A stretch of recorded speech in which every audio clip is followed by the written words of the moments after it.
I did. I did. It's I like Noel Escape. That's actually good. no, it's Gnolledge's power. Why? Gnolledge. That sounds mystical. Yeah, we're literally about to go and chase this fucking Yeah, little. we're about to beat their little asses. Hold on. Speak for Hey, yourself. hold up. In Baldur's Gate, they're actually big as fuck. So I don't know if They're small not. and They're not medium. small. I like the rendition they did because they're fucking like hulking. Yeah, they're basically like hyena wolves, like hyena hyenas. I mean, is what I'm trying to say. Dakota, I ask that you. I know I don't always play smart, but please play smart because I only have 22 HP. Please, God. My smart, if you mean run in and get everybody to fuck with me so you guys can kill him, then that's exactly what I'm gonna do. Just don't die. Don't get knocked unconscious so that we can also. No promises. If the DM rolls 3d20s at the same time, there's really I nothing you can swear, do about if he does that shit again, I'm calling bullshit. Who? The chances of that were astronomical. No, we need a die cam. Really? Yeah, we need a die cam. I think he was cheating on us, bro. He literally rolls 1d20, and if it lands on like a 19, that means that he rolled 3d20s. I'm like, okay, cheat sheet. Oh, you guys want my die cam? Okay. Yeah. We Absolutely. need evidence, bro. I got you. I'll take a screenshot after every roll. And be like, I think die cams are cool. I'll be like, sorry guys, like If you're we physically can't. doing it. Be like, sorry guys, we can't continue on until they see the die. I'm gonna re-roll that one. I mean, if we start playing off of Tabletop Simulator, then we'll be able to, if you guys really want one, we can do a die cam. Nah. I want one. I think it's pretty cool. Yeah, I think the audience would like to see our rolls. Well, I mean, we can do a die cam like that. I'm saying for my dice rolls. Oh, yeah, I don't really care about your guys. Okay, all right. You don't really care. Everyone- I like rolling dice everyone too. who wrote sounds like they're in the hallway. What does that even mean? The DM dice rolls are usually. I'm sure it's because I don't have my headphones. Muting your phone just in case echo happens. I just can't. I just I would don't. like to see everyone else. I just don't have headphones today. It's not my fault. Yeah, I think if someone sees you roll a nat 20 or a nat 1, then it's It's like, exciting. It's fun. yeah, adrenaline pumping. Like just rolling in general, it's like, oh All right, shit, are they gonna? Hold on before you. There's an echo. There's like an echo. I can't. I need headphones, man. I don't know. I'm dying here. I could cry. There's an echo. These are like my favorite headphones. I'd be very sad if I lost the. Padme, did you take them? You've turned my crew against me. You're responsible. Did you take him downstairs with you? I don't think so. But I will check. One second. I wanted to share that story.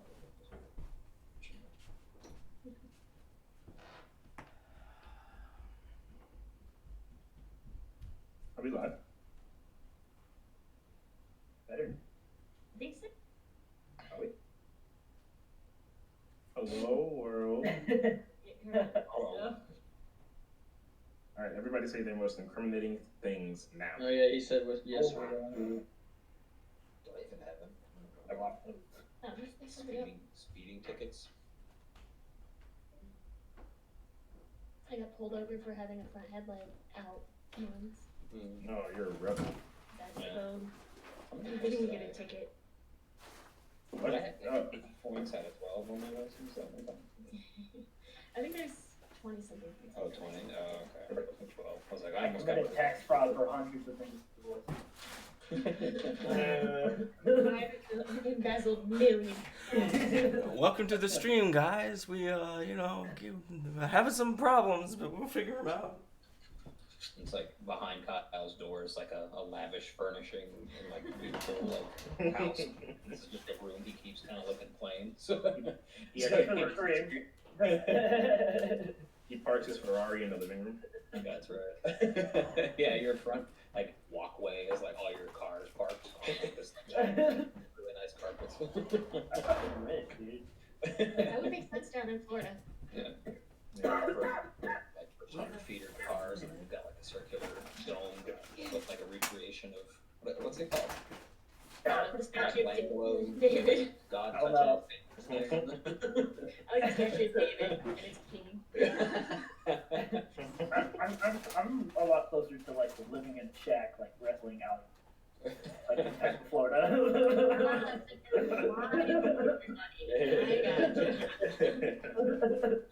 Right, the underground, right. Yeah.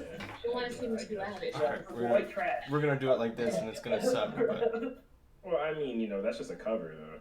Yeah, it draws attention if you're like living a life that's too lavish. Stream here, where, you know, yeah, I like it. Write that down, actually. Keep track of that shit. You know, head ass with that phone, Dakota. We haven't even started.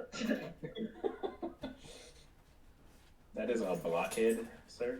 Yeah, that is a podcast. you wake up in a dungeon. What do? Where the heck? Where the Are you gonna do like one of these streams shirtless, Dakota, or? If you do it. Where the steel magnolia hell are my freaking headphones? We gotta cover our nipples though, right? Yeah, No, yeah, you you can nipple. no cover I 'em. mean, like for Twitch. Cameras like Yeah. super tight. Those rules are stupid. Hey, I'm all about free the Are nipple. tassels okay, or is it just like Yeah. Tassels are kind of like, I don't know. go dance like Yeah, clubs like or and just concerts and stuff. So it should be fine. concerts, How about body paint? Is that okay? Actually, don't have nipples. This is kind of insensitive. You know, That's you know what? like You that saying? fucking Game of Thrones scene where you cut off the nipple from the Unsullied dude. Oh no. To like demonstrate that they don't feel pain. Yeah. It's like, no, what the fuck? You could have Yeah, said that's like, that's a dude. Guess what I found? Bro, like, Yeah. we get it. Somewhere, you didn't have to take his nipple. I found my headphones. Hey, buddy, you keeping that note? Shit. Yeah. Do you dry those and like make them into a necklace or something? Like, Well, Edward and Gein made a nipple belt. Are we talking about serial killers again? Yeah. Again. Mm. well, We had a whole class on serial killers in one of my film classes, talking about how they inspired like the slasher films and stuff.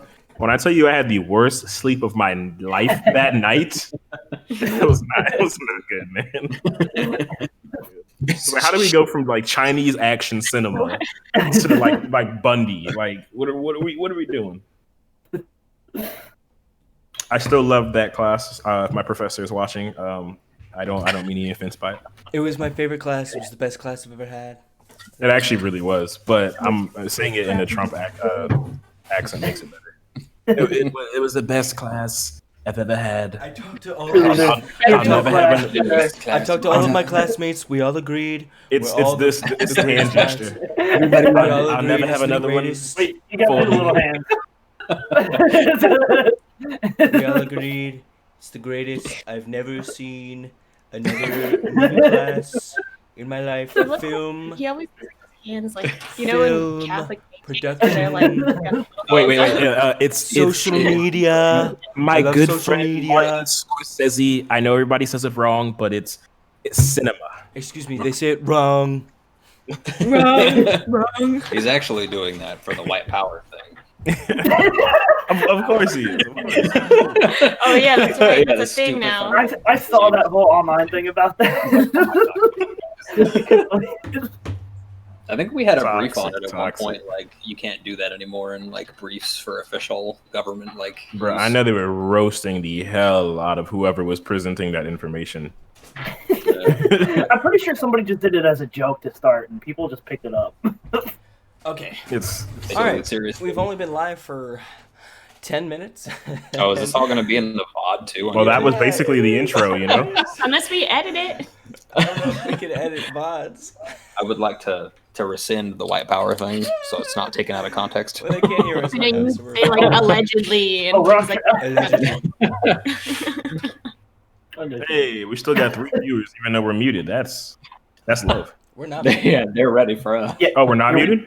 No, we haven't. You're, been you're muted the whole welcome for time. being so Oh, attractive. I thought you said we were. I was about to say, like, if they're here, that's awesome. Oh, nobody. Oh no. Look, I didn't say Hey, anything. so welcome to the stream. That's cool. All right. Can I? Welcome to the stream, guys. We're gonna be playing D&D. At some point. Chase some Gnolledge. Tonight's stream, all donations are going to be going to the American Foundation for Suicide Prevention. As you see on the note here on the bottom left, all ambient music from tonight is from Michael Gelfie, who, if you follow that YouTube link, you will find all of his music. It's very appreciated that we're able to use this. What else? Do we have anything else? I think that's it for. You guys think of any other things we need to say? The charity for tonight is to the American Foundation of Suicide Prevention. Yep. Yes. So feel inclined. And Then I guess we could ask like if anybody has any suggestions for future charities to donate to, please suggest yes. down below. Yeah, it's very good. Good That idea. is a very good suggestion. Okay, so we are going to be picking up from. Well, actually, hold on first, real quick. If you guys could go around, real quick, introduce yourselves and your characters. While I finish doing a few little D&D prep things, we will be set to begin. All right. Hey, I'm Ryan, sergeant in the Army currently, amateur writer, voice actor, other things. I do a lot of stuff. I'm playing Miro, the Tabaxi fighter rogue, and who knows what else eventually. And I'm really excited to be here. Glad we're picking it back up and being here together again. Hello, I'm Claire. I'm married to that guy. Oh, I should say. I'm a student. I write and I read. An avid reader. What else do I do? I also have a lot of hobbies. Yeah. Paint. I paint. Yes, watercolor, Play ukulele oils. sometimes. And I play well. Half elf sorcerer. Yes, thank you. Yeah. So I think I'm next, and I really can't go after Claire because she's literally just said she does everything, and I absolutely do nothing at all. I'm kidding. I'm Cliff, and I too am an amateur writer, a screenwriter, and a comic writer. And I also am I'm from Beaufort, South Carolina, but I'm currently in Charleston, South Carolina, the food haven of the East. And I play Cinder, the druid wizard, Fire Genasi. And yeah, that's it. All right, I'm Kyle. I'm a former active duty Marine. What's Marine? Always Marine.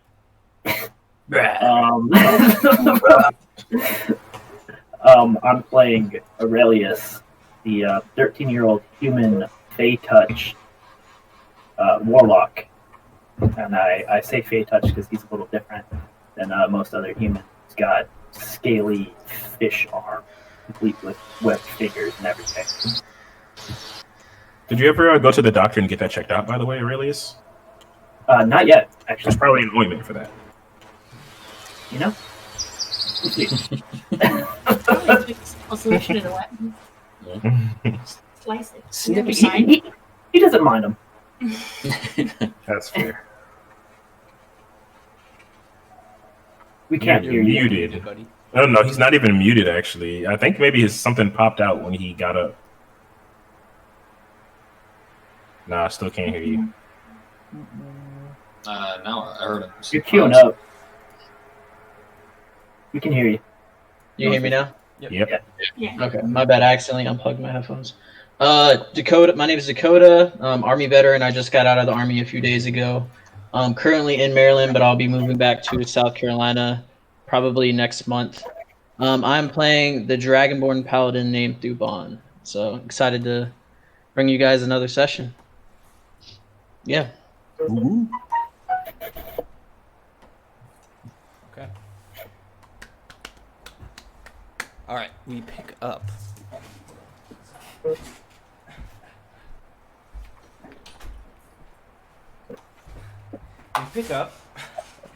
Finally, we pick up where we had left off as Miro, Cinder, Willow, and Thuban are headed towards the location on which a couple gnolls had just dragged off some dead adventurers. While Aurelius is scouting out the gnoll cave, kind of from the mouth of it, he feels a sharp claw kind of press into his back. But we'll come back to Aurelius as we zoom back to Miro, Willow, and Miro, Willow, Cinder, and Thuban. What are you guys doing?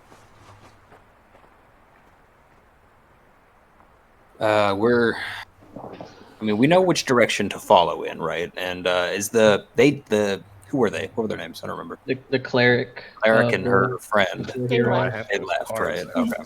Yeah. Those. Okay. I think Miro has it in his head to at least start our way, because we all got healed up, right? I think we're all at least We all agreed to follow the child, the boy. Yeah. Okay. Is everybody ready to go? We must hurry. I am. I suppose so. Let's get going. Okay. I am too ready. Yes, Miro starts heading in the direction where the Gnolls and Aurelius went. Okay. As you make your way toward where you had seen them kind of like careen off, you kind of are able to figure out their path just from seeing the imprints on the snow, as well as, Aurelius didn't particularly hide. He did hide himself from them, but not, he's running on all fours. He didn't mask his tracks or anything. Yeah, you're gonna see that.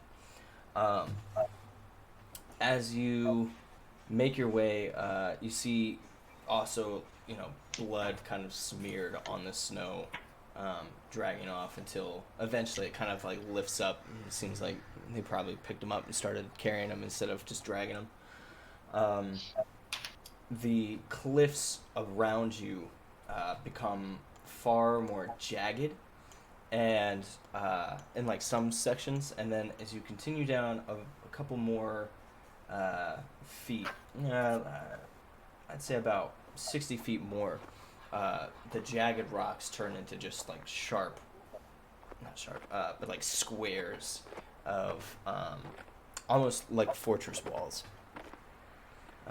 but still looking like pretty natural to the area itself.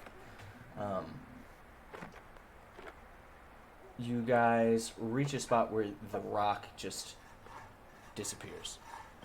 Or not, the rock disappears. The tracks disappear before you. Ooh. I'm gonna kneel down, kind of like Aragorn style, and examine the area. Is there any other tracks nearby that lead in a different direction that aren't his hands and feet? Make me a survival check. Yeah, I want to look for webbed, handprints. Okay. So Miro, take advantage on that roll since Thuban is helping you. Thank you for that. 22 now instead of 14. Okay. You do see one small print of a webbed hand on the snow. Okay. Is there anything remarkable, anything different, or is it just a regular print like the other ones? No, it's like a webbed hand. Okay. I guess I say, here, this way. I see an isolated track. and motion everybody like at a whisper and kind of like tell everybody to follow me. And I'm gonna like try to follow this because I know Miro's suspicious, so he's gonna walk a little like more cautiously forward from here. Are we sneaking or are we just walking upright? Being stealthy. I'll follow. I have Miro as disadvantage on stealth. Okay, roll me stealth. Can I actually cast guidance on Dubon? Yeah. Cool. Yeah. Cast guidance, so he'll just add a D4 to whatever roll he uses. Are we making like a group stealth check or just? Yeah, a group stealth check. So if if half of you guys succeed, the whole group succeeds. Oh, never mind. I am not succeeding, boys. I got it. Oh, I get a D4. I get a D4. Hold on. Yeah. I mean, that's not gonna help a 3, but Cinder rolled a 17. Okay. Hang on. I think I get expertise in that too. I got a solid 4. Bro, you're amazing. Wow. 25 total. I got 23. Oh yes. Oh yes. Okay, Showing me the way. We got 24, 23, 17. Mm-hmm. All right, you guys passed. Auto pass, baby. Barely. Except for that Crunching through the giant snow. dragon man. You guys passed. My armor. JK, unless. My armor is big and loud. I'm sorry. Crunching in the snow. He like goes down a foot every step he takes. Everybody sneaks by. He's in the back. Yeah, I mean, you're wearing chainmail, right? Heavy chainmail. Yeah, your chainmail would be like clinking, and if you're not like Hell holding yeah. your weapons, like it's kind of smacking up against the stuff. We give him confidence. What's that? So we give him the confidence he needs, to get on. Okay. All right. So, you guys, you see the print, and to the left, there seems to be a section of the mountain that kind of not steeply, but well, it is steep. It's like a steep hill that comes down, and there are sections of it that seem like they'd be pretty difficult to just walk up, that you would need to climb. But it goes up until about a midway point on the mountain range, so about 30 feet up, where it sort of, there's like a ledge that sort of levels out. Okay. Do we see any more handprints? No. Webbed handprints? No. Do we see any tracks of any kind? You do not. You've only seen the one handprint that the hands were kind of like pointed it towards that direction. Okay. I'm gonna get down. So it's like a sheer cliff face, and we can like kind of see off into the distance, but nothing like directly below. Yeah. Well, Okay. You guys would be going up. Okay. Up, okay.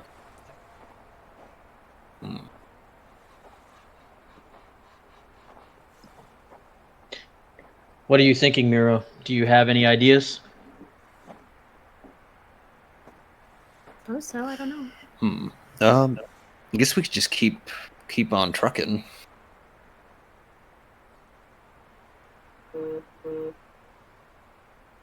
Unless. I don't know. Okay. Is there any reason not to? No, I don't think so. This is like I'm concerned we're not going the right way. There is no tracks to follow, but this is all we have to go on. So, do I see any the handprint? handprint back there? But are there any Gnoll tracks, or there's just nothing? There's nothing at all. No, there's just nothing at all. Gee. Okay.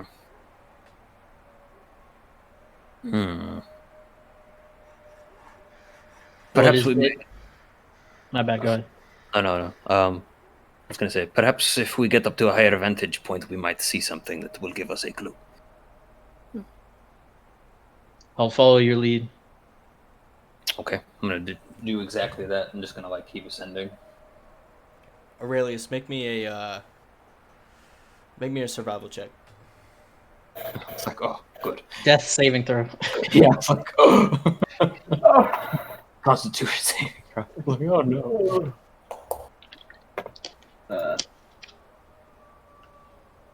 That's 7. Okay.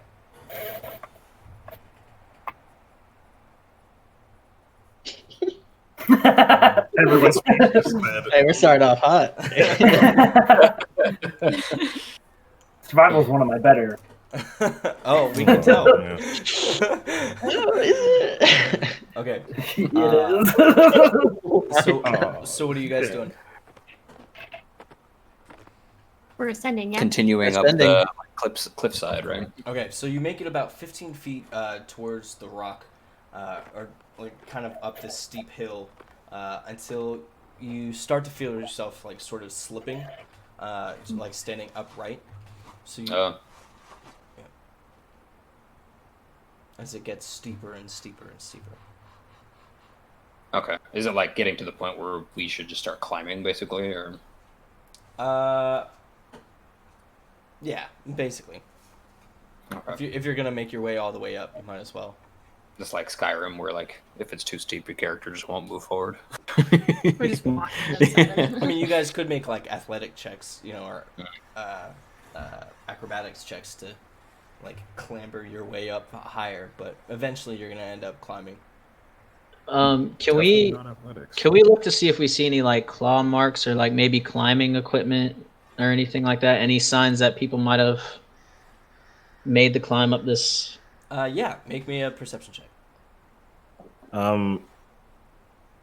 I will actually. Can I assist him with this? Because I was gonna cast guidance on myself and do it myself, but I'll let him do it. Sure. Cool. Come on, baby. Okay, I got a 15. Okay. Just watching this like heavy armored dragon man do this stuff. Like, be careful. Trying to be quiet and trying to like acrobat. Yeah, you're doing great. Bro, I'm just standing at the base of this, looking up like Baby Yoda, just like, do I see anything? You got a what? You got a what, Thuban? Oh, I got a 15. Do I have advantage on that? Yeah, you do. All right, let me roll again. Perception. Boom. All right, we're taking the 15, baby. Okay. All right. Well, So as you you're like investigating the wall or whatever to see if like there's climbing equipment or like traps. Yeah, I'm just looking for like maybe claw marks to show someone crawling up, or like seeing if there's like climbing equipment like ropes or anything like that. Kind of like in this small crack that seems to go like from the bottom of where you guys are at all the way to the top of like the middle section where like a ledge, like an overhang is. There seems to be this crack that goes all the way down, and deep inside of it, like as you kind of investigate it, you notice it. There's looks like a rope, and at the bottom of the rope, there's like a metal circle that the rope is like tied through. Hold on, I hear my I'm a cat point. clawing. Okay. I'm gonna point this out to the rest of you guys. There. Do you see it? I see snow, Thuban. A lot of snow. What do you see, my friend? Not the snow, the rope. And I point to like the rope with the little loop going through it. I go over and investigate. Okay. You go I'm to up. investigate it? Yeah. It's basically what you explained, I imagine, right? Does it look like there's any wear or tear, or any? It looks as opposed to the metal like circle that looks pretty covered in like frost. The rope itself looks like frost has been worn off of it. Okay, so yeah, look, I relate. Looks like this device was in use recently. I actually take my finger. It's pretty taut, like it's like it's going up the side of something. I just run my fingers across it and kind of just like give it like a little tug. Nothing too crazy, but I just want to. Yeah, you hear it. Okay. And I don't heat. Can I do perception? I'm trying to check for a trap, basically. Right. Yeah. Do I need to roll perception further to check for traps, or no? Okay, cool. It seems to be stable. Is this what we choose to ascend further? It would seem so. As good as any. Who would be the most perceptive if there were to be, let's say, an avalanche or boulders or more knolls? Not to be pessimistic, but let's be honest here. We don't really have the best luck. Aurelius, I'm gonna turn and look. I turn and look to Miro when you say that. I'll take point. Aurelius, Thank make me another survival check. Oh boy. We're moving too slow. We gotta go. I know we gotta hurry. You're muted, Kyle. 21, baby. Okay. Ooh. All right. 21. Nice. Okay. All right. So you guys are ascending. I would like to climb the rope, please. Okay. Are we all going? Are you going? Should I go up first and then like yell down that it's cool? Yeah, I think it would be smart. It would be smart to have you scout it out first. Okay. We also probably shouldn't put all our weight On the rope at the same time. I look at Thuban. I'm just kind of like, He's an absolute unit. All right, yeah. I climb the rope. Okay. Kind of like rappel up. As Like you a cliff. as you start ascending, you do feel it kind of like move a little bit, like there's pulleys in play somewhere. Okay. You get about make me a. Oh, you have a climbing speed, so never mind. You're good. Oh, yeah, I don't even have to have the rope. I forgot about that. As you go up, as you ascend, you feel the rope kind of start coming down a little bit, like towards you, and Willow, from where you're standing at the bottom of the rope, you hear a sound, like a creaking sound, a little bit further down the path, like where you guys had just been. What did the creaking sound like? Is there any It distinct? sounds like stones sliding against each other. Okay, so I haven't gotten very far. I'm kind of like just my weight's on it. Yeah.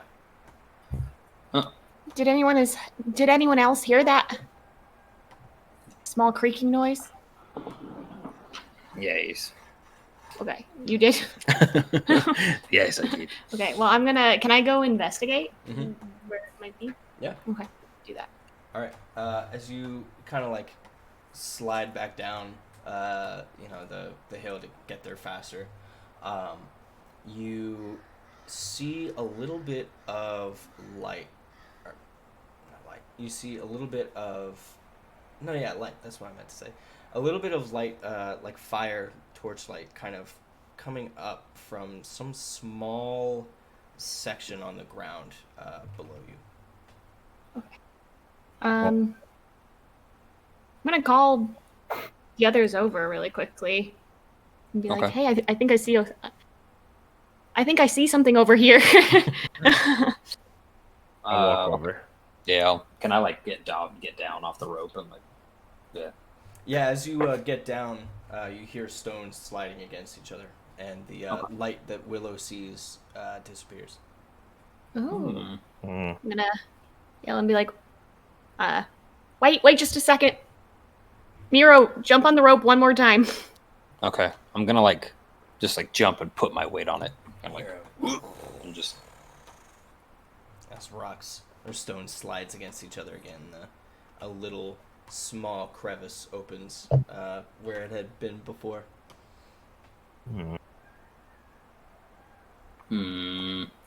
it seems we'll have to keep weight onto the rope. yeah. It's a small opening, right? Yeah, very small. How Is small? there any way to tell if it could open anymore, or more weight potentially. yeah? I'm gonna get down and call to Thuban. Yeah, good call. Thuban, come, put your weight on it. See if it opens more. On my way. Kind Not of like exactly. I'll just Get- trudge over and I'll hop onto it Okay. and then put my weight on. About how far up are you? You're just grabbing it, and, like trying to yank it down.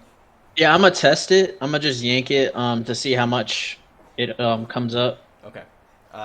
Yeah, when you do it like a bit, it opens, or you hear like the same kind of sound, and opens about as much as when Miro was on it. but not much. Okay. So it All right, appears to be I'll- a small doorway. Okay, so I'll just to test it out a little bit more, I'll jump up and then climb up about like 10 feet and put like my full weight of like all my equipment and myself onto the rope to see if it opens up anymore. Don't snap. As the door, as a this like cavern opens below you. Does it? Am I able to peer into it all? Yes, you are. You see multiple rows of spears on either side of this cavern, crossed with heads on spikes, torches kind of lining through it, and seemingly like a bloodworks that kind of like blood trails, heavy, thick, and dry blood that kind of goes off into the distance. Nice. Okay. Aurelius, make me another survival throw. Okay. As they're doing this, I actually I know it's cold. 12. Well, actually, no. I'll hold off. Apologies. And Aurelius, also make me a stealth check.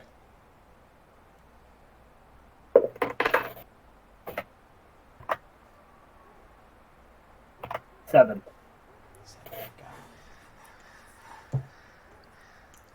Man, you were on it. This man's about to be stewed. What are you guys doing?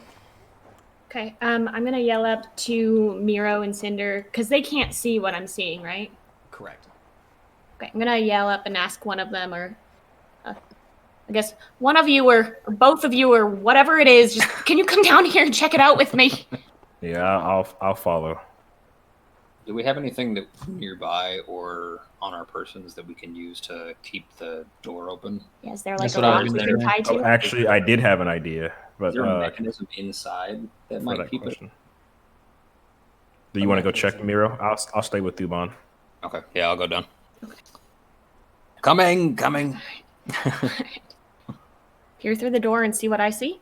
Oh, gee, Something tells me that that's where the boy is. God. Okay. Do you see anything we can hold the rope with? Yeah. Do I see anything that looks like a locking mechanism or some kind of like lever or something that might keep it open? You do not. Do you relay this information to me, Miro? Me and I Devon. will. No, I mean like does Miro relay that information to me and Thuban? I'll say it. I'll just like say it generically. Like I can't find anything that looks like it's going to keep it open. I motioned to Thuban and said I have an idea, but it may not be the best. If we cut the rope, I can cast a spell, Mold Earth, and we can tie a heavy enough boulder perhaps around it to weigh the rope down so we can get through. Could you perhaps mold earth around it now while I have my weight on, and then when I jump off? Well, I guess it depends on how Brooks. How does them? So when the mechanism works, I'm imagining it's a metal at the bottom, at the base, a rope, and then metal, and then another one up top. Correct. Mm-hmm.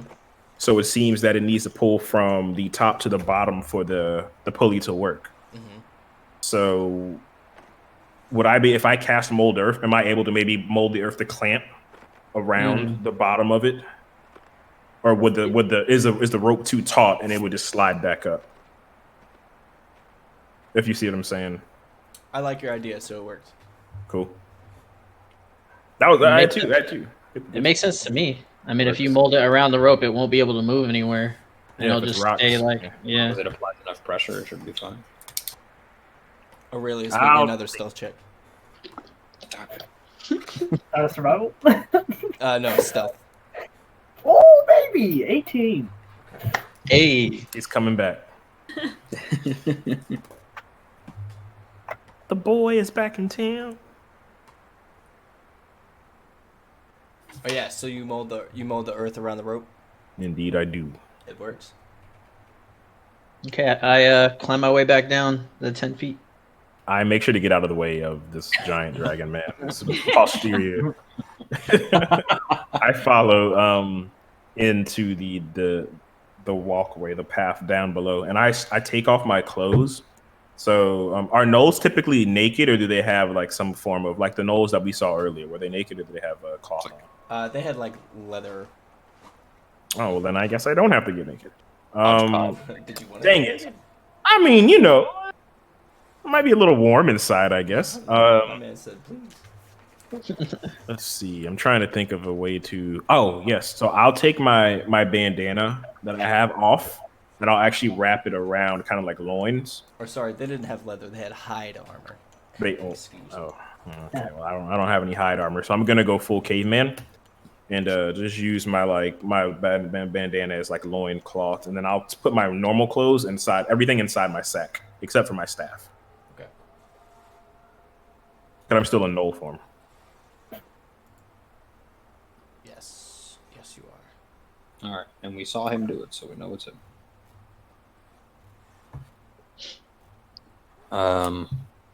Okay, so we like group up. We're at the entrance together. Yes, sir. So it's just a bunch of spears, a bunch of like ugly dried blood. There's heads bugs, on the spears. Heads right? on the spears. Mm-hmm.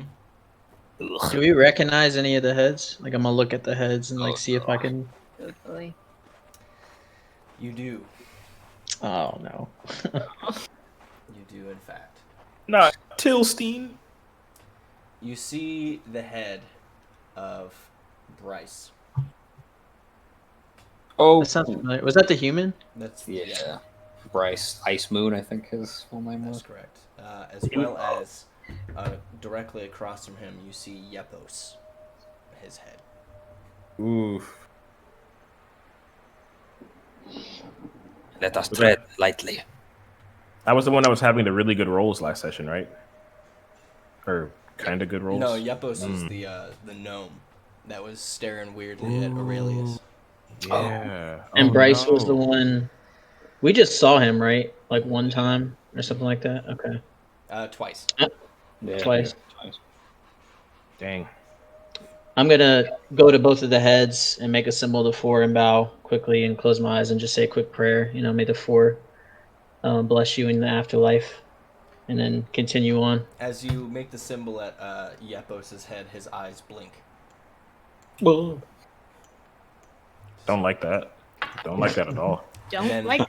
And then with the spear sticking out of his head, his mouth moves. Is this like? Trying to talk. Is this nerves, like, or is this like unnatural, like I feel necromancy I mean, or it something? looks weird. Magic involved. Not casting detect magic on that, buddy. That's a waste of a spell. You guys probably. Suffice it to say, something is going on. You. I feel like that. You who? Oh, he's talking to me right now. You. I kind of like take a step back. Avenge. I look to the rest of the party. You. Dragon. They You can worship. speak. They worship. The Eryx. I kind of like clench my jaw at this. As he talks, you see his eyes kind of roll back into his head, and then roll forward once again, as it seems like he suddenly becomes lucid. He says, "We were making our way to destroy the cave. Bryce and I caught out. Lost Tilstein and Carthor in the carnage. Help them. Impressive. Can we ask him if he's seen the boy go by? Are you asking him, or are you asking him if you can? I guess like Yeah, can yeah, I you can can, I for ask sure, him? yeah. I'll ask him. I think that was he was only No. the one. No, boy. But that boy, be warned. He sees things, he does. How is it you're able to speak now? My patron, not done with me yet. If we move your head, will the magic powering your severed head still work? I've never been beheaded before, so I'm not quite sure. Yeah, I'm gonna go ahead and start taking his head off the spike. Actually, I'm curious. We're gonna God of War it. Yeah. I'm gonna take a couple more steps back, and I'm gonna say, this magic, it comes from a dark place. I would suggest leaving the head where you found it. Bring me along. Don't listen. He just gave you this advice, and you're just like, nah, we should leave him. I say to Thuban that dark and light are merely a perspective thing. That's what you do with it. And he has chosen to help us with what he did not know may have been his last words. And so yeah, I hold Meathead. Is he bleeding out still, or by this point is he frozen? Yeah, it's like frozen like meat around the bottom. Thank the Lord. This makes me look much more like, like an actual gnoll. So I'll hold on to this head.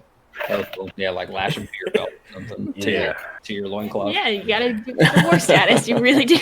Make sure it's the right hip. But yes, I will have our friend. What was his name again? I forget. It's like Bryce, right? This is Yepos. This is Yepos. Yepos. That's actually what I did right now. Sorry. Yepos the gnome. Yepos. All right, I take him I'm and then gonna I talk follow. to Thuban really quickly and just ask, is there a reason specifically we should not trust this head, Is there something we don't know? other than the source of the magic? You cannot trust magic such as this. Necromancy, demons, fiends. In the end, all it leads to is more violence and destruction. Bring him along if you wish, but I want nothing to do with it. I lift the head up and talk to him like you would lift up an infant child and say, Yeah, "Were as you you do, cursed?" his jaw kind of unhinges a little bit to the right. I kind of just get the jaw back up with my hand as I hold him up. It's like, Thank you. Were you cursed, Yepos? Cursed how? No. This patron of yours, is this a mutual agreement? Is what I mean. Oh. Yes. Very mutual. kind of move my hand from his mouth after he says that, Yeah, it and drops down again. Could you fix that? But, anywho, are you someone we can trust in this time, or should I put your head back on the spike?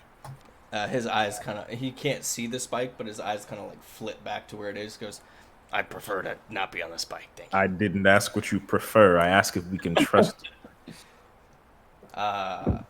He says, look at me. I'm a talking head in a gnoll cave. I'm probably the most trustworthy thing here, right? I'm getting significant Beetlejuice vibes here. Yeah, definitely. Well, if your truth seems to be any means false, we'll just feed you to the gnolls as we go, or maybe I'll eat you myself. And I wink at him with my gnoll eyes.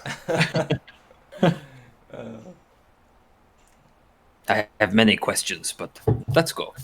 As long as you're a quiet head. Yepos. Sorry. Before we go, I'm gonna turn to Thuban and just say, I think we're heading towards death and destruction anyway. We may as well use what we can to try to get there first. Can you cast Magic Head?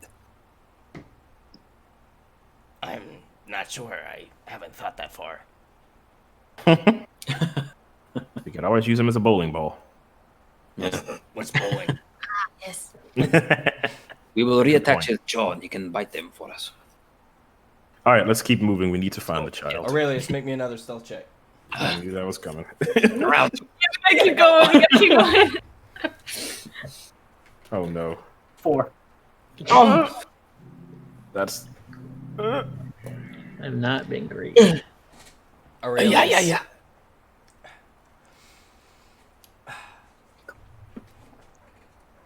Aurelius. As you look over the shoulder of Carthor, whose back you're currently backpacking upon, you see a group of gnolls ahead of you within the cave.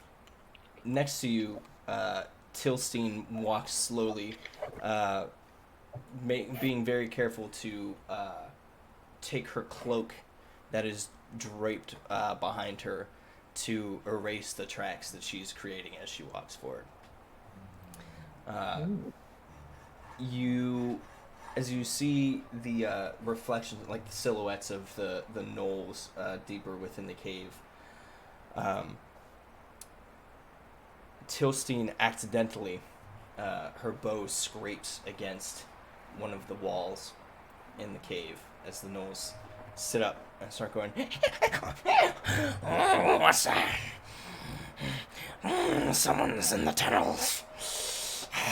Spread out and find them. Make me another stealth check. What you swear? I cast guidance by spirit.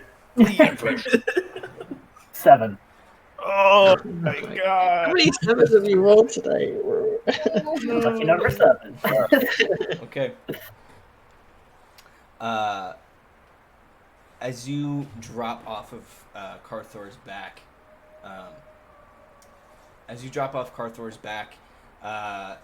Tilstein also tries to like turn around to go through one of the other cave sections, and as she does, Carthor he enters a blood rage, and he sprints towards the group of the gnolls. Oh my gosh. As he runs, he lets out a, "I'm going to kill you all for what you've done." Taking his axe off and sprinting in. Roll me initiative. Boy.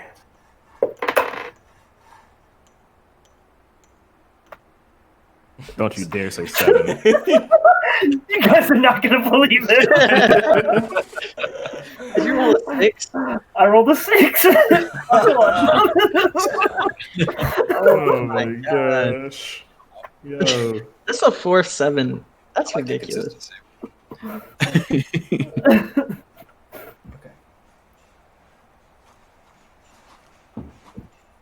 Now, I had you roll initiative, but you are not honor bound to be in this combat. I'm just letting you.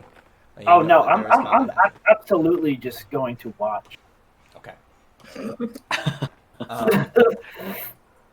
All right. Well. I thought you were gonna say square up. I was like, oh. Okay, so there are three gnolls, and Carthor runs forward, and he. As soon as that conflict starts, I would like to roll for see if I can hear the clashing of wills, basically. You know, anything. Okay. Holy crap! Okay. Oh my gosh! No way! It was on an 18 and then rolled to a 4, so 8. Okay. Carthor sprints forward with his axe, and it quickly brings it down and flurries it back across one of the necks of the gnolls, killing it instantly. Two hits. One was a crit. That boy, he's the real deal.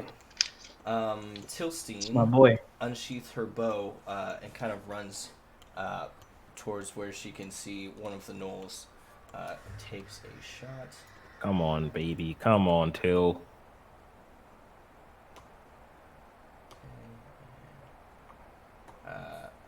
Her arrow pierces into like the collarbone of one of the gnolls, but does not kill it. Okay, at this point, I'll begin to step into Into the combat. Okay. Mhm. Well, that works because you came last. So. So what are you doing? There's two more gnolls left. Eldritch Blast at the gnoll with the arrow in it. Okay. Just. Come on, baby. Make that 7 a 17. That's a 10 to hit. I thought he was gonna say 7 again. I was like, That's a 10 to hit. Yeah. That's a miss. Okay, it's both the Gnolls' turn now. Okay. That's how I feel in Star Wars.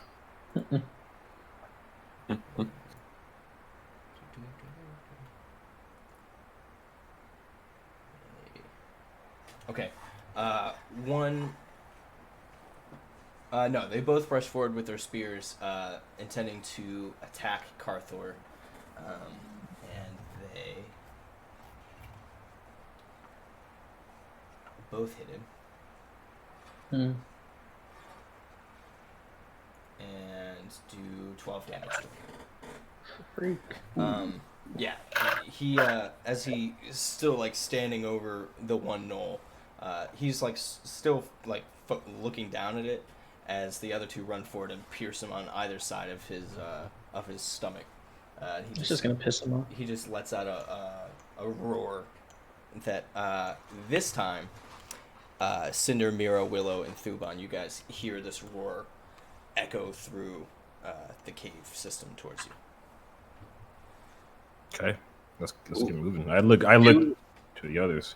Are we able to decipher that this is Carthor, or does it just sound like a roar? Just sounds like a roar. But it definitely sounds like a roar of pain, not necessarily a roar of like. It's like a roar of rage. Okay, cool. A roar of pleasure. I'm just making sure, you know. Pleasure. He's like, don't mama. Don't want to stumble into any like birthing zones or mating zones of Gnolls, you know. Let's go opposite of that, please. Bring me pain or bring me pleasure. okay. Yeah, I perk up. I'm like, I can't tell it's Carthor, but I think I'm gonna tell. It's like, let's go, come on. Yeah, let's hurry. I look behind us, holding out the rear, and then I follow afterwards. Okay. So we picking up the pace a little bit. Yeah, Are we're trying to be that stealthy. We're like, kind of like a slow jog, I guess, just to make sure we don't like. Is it how? I don't know. Depends on how well lit it is. If there's like torches and shit. It's pretty well lit. There are torches, down the hall. It's like every 10 feet or so. Okay. So you guys are just running down. And it's pretty. So. It's pretty tight too. Like it's wide enough that Thuban isn't like crunching his shoulders together, but it is pretty tight. Yes. Yeah, I don't know. Trying to remain as stealthy as possible while still running quickly. Okay. Yeah, I don't know what we would do for that, but yeah. Okay. So we're gonna say you're moving quick then. Yeah, you guys continue to run down, and as you do, you start to see the blood trails kind of get thicker, as well as bone piles start building up on either side of the cavern walls, going deeper in. So far, it's like one kind of not straight, but just one passage. Yeah, it's just one passageway. Up until. Actually, you guys are running. We're going back to combat. Carthor attacks.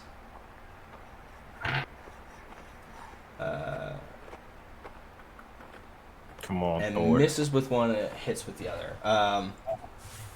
He attacks the Aurelius. You see Carthor attack the one with the arrow in its collarbone as he basically bats it with the flat end of his battle axe and smushes it into the wall next to him. A jagged rock kind of like sticking out and smacks his head onto it, and he dies. Now it's Tilstein. Tilstein takes a shot. She can't really see past Carthor, and she misses. Aurelius, it's your turn. Okay, so Carthor is shadowing, like he's. Yeah, he's kind of like he's kind of hulking over the last one. Okay. I'll just do my little all-four sprint, 40 feet or as close as I need to until I actually get a good shot. Okay. On him, and I'm just gonna start and shoot another Eldritch Blast. Okay. AC is 15. And that's a miss. Okay. The Gnoll, wide-eyed from seeing Carthor, still with his spear in his stomach, kill this other Gnoll, pulls it out and tries to stab him again. And he... Carthor's a carry. And he hits. He actually crits.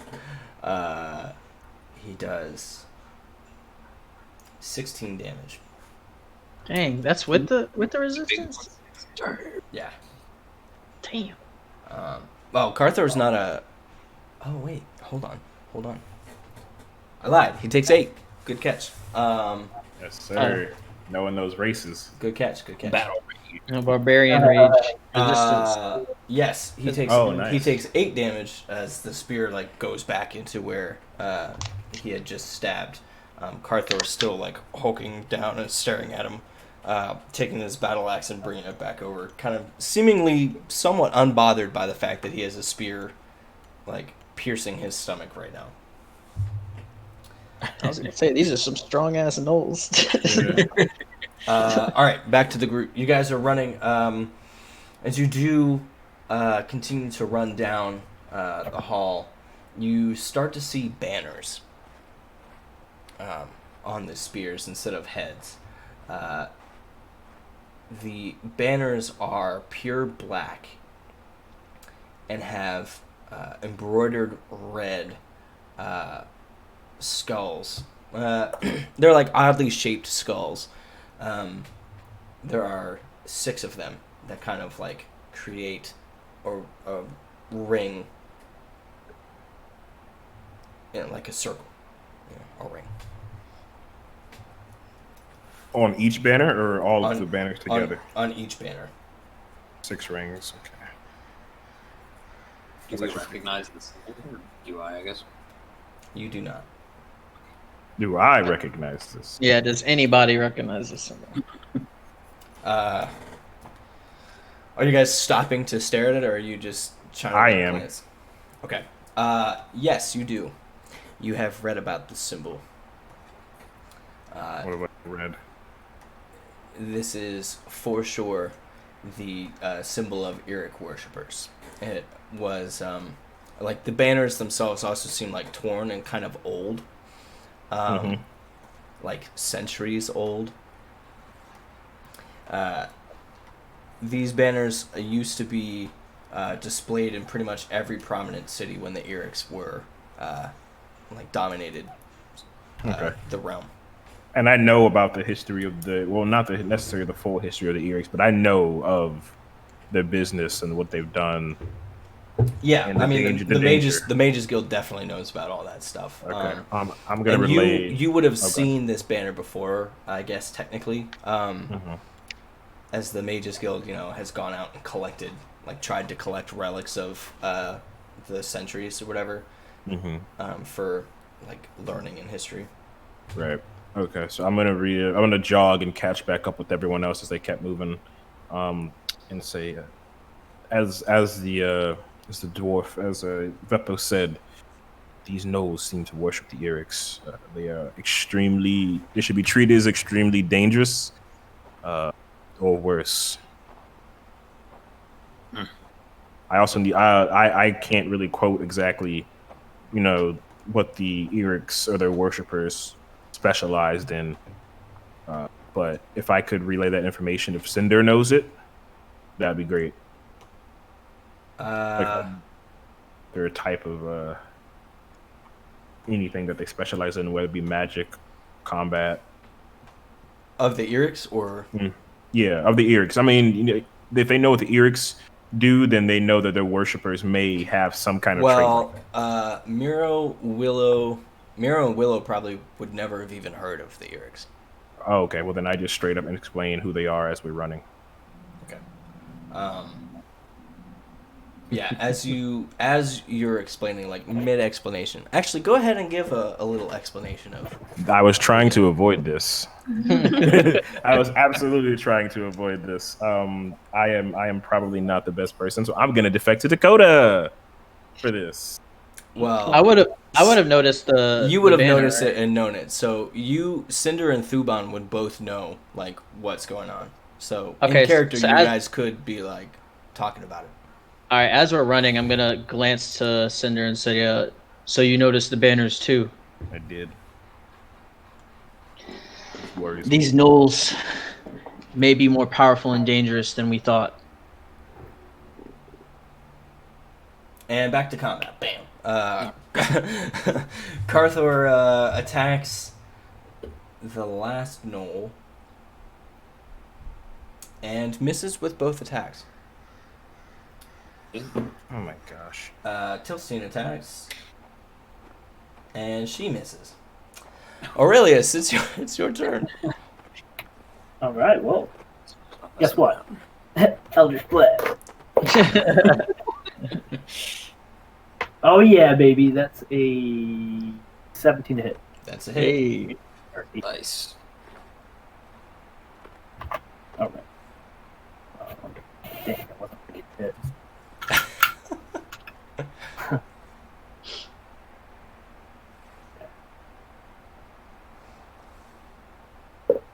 come on, 10. 1. Yeah, so that's a 4. That's a 4 for that's- damage. Okay. That's better. All That's right. better than 1. I've got a +3 modifier. Yeah, the your blast like somehow hits the gnoll, just kind of like grazes past him, as it deals 4 damage to him. We now go to the gnoll, who is going to stab at Aurelius, and gets a 12. My AC is 12. You gotcha. Okay, so he grazes you. We're gonna do that now. No, that's what we're doing. Okay. He grazes you for 3 damage. Is a graze just half whatever they rolled, or is it like Yeah. a set amount? Yeah, it's Okay. half whatever you roll. Okay. Thuban, Cinder, Willow, Miro. Yes. You guys are explaining to Miro and Willow who the Erics are. Oh. We're still running, right? Yeah, you guys are still running. Perhaps now's not the time to explain things, but maybe if it were to come up. What do you think, Cinder? Cinder just nods in agreement, still in his null form, and maybe at a time where the adrenaline is not so high, and I can look over my books again. Yes. Is there anything we should know before entering this battle?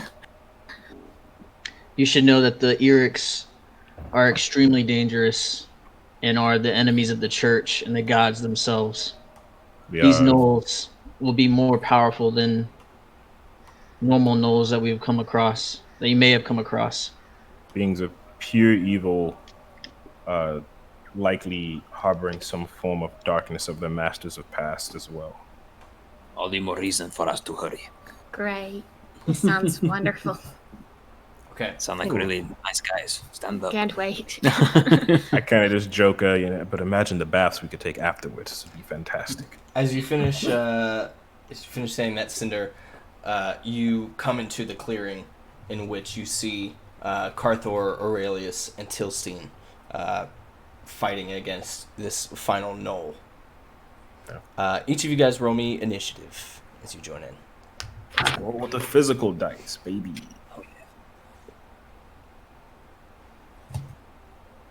Solid +1 on initiative. Uh, Oh, and I rolled a 19. I got a 20. All right. That didn't roll at all, so I'm gonna roll again. There we go. 18. Why are you dropping it like that? You're supposed to roll it. I know you're supposed to roll it, but there's not much real estate here, okay? Hey, I'm not judging. I'm just saying it's a roll, not a drop. We both got 18. Cinder and I. I got 7. A lot of 7s tonight. What's up? Yeah. Okay, Thuban, it's your turn The Lord. first. Yeah. Okay, how far? If I were to move, If as you were to close as I move could. all of your movement, you would be able to reach the knoll. Okay, in a swift action as I'm sprinting towards this knoll, I'm like reaching out and grabbing my flail, All right, trying Aurelius, to slam you it in see, the back of his head. you hear and see as your friends or your party like join into this battle. Okay. Okay, action. we're doing this here. Yeah. Were Miro and I supposed to roll again because we hit Yes, the same please. initiative? I rolled a All right. 12. I got 21 to hit, 8 damage. Okay, how do you want to kill him? It doesn't matter. I'm bashing the back of his skull in, just like caving it in. Okay. I am coming up behind him, right? No. Am I to the side? Am I to the Yeah, side of you're him? to the side of him. Okay, then in the temple. I'm just bringing my flail down into his temple. Okay. All right. Yeah, you hear. And Carthor looks at you and says, "I could have had that one, but good job." And he pats you on the back. I know you could have. As I like take my flail out of the skull of the knoll and holster it. He looks down at Aurelius and says, "Are you okay, boy?" I'm fine. Are you okay?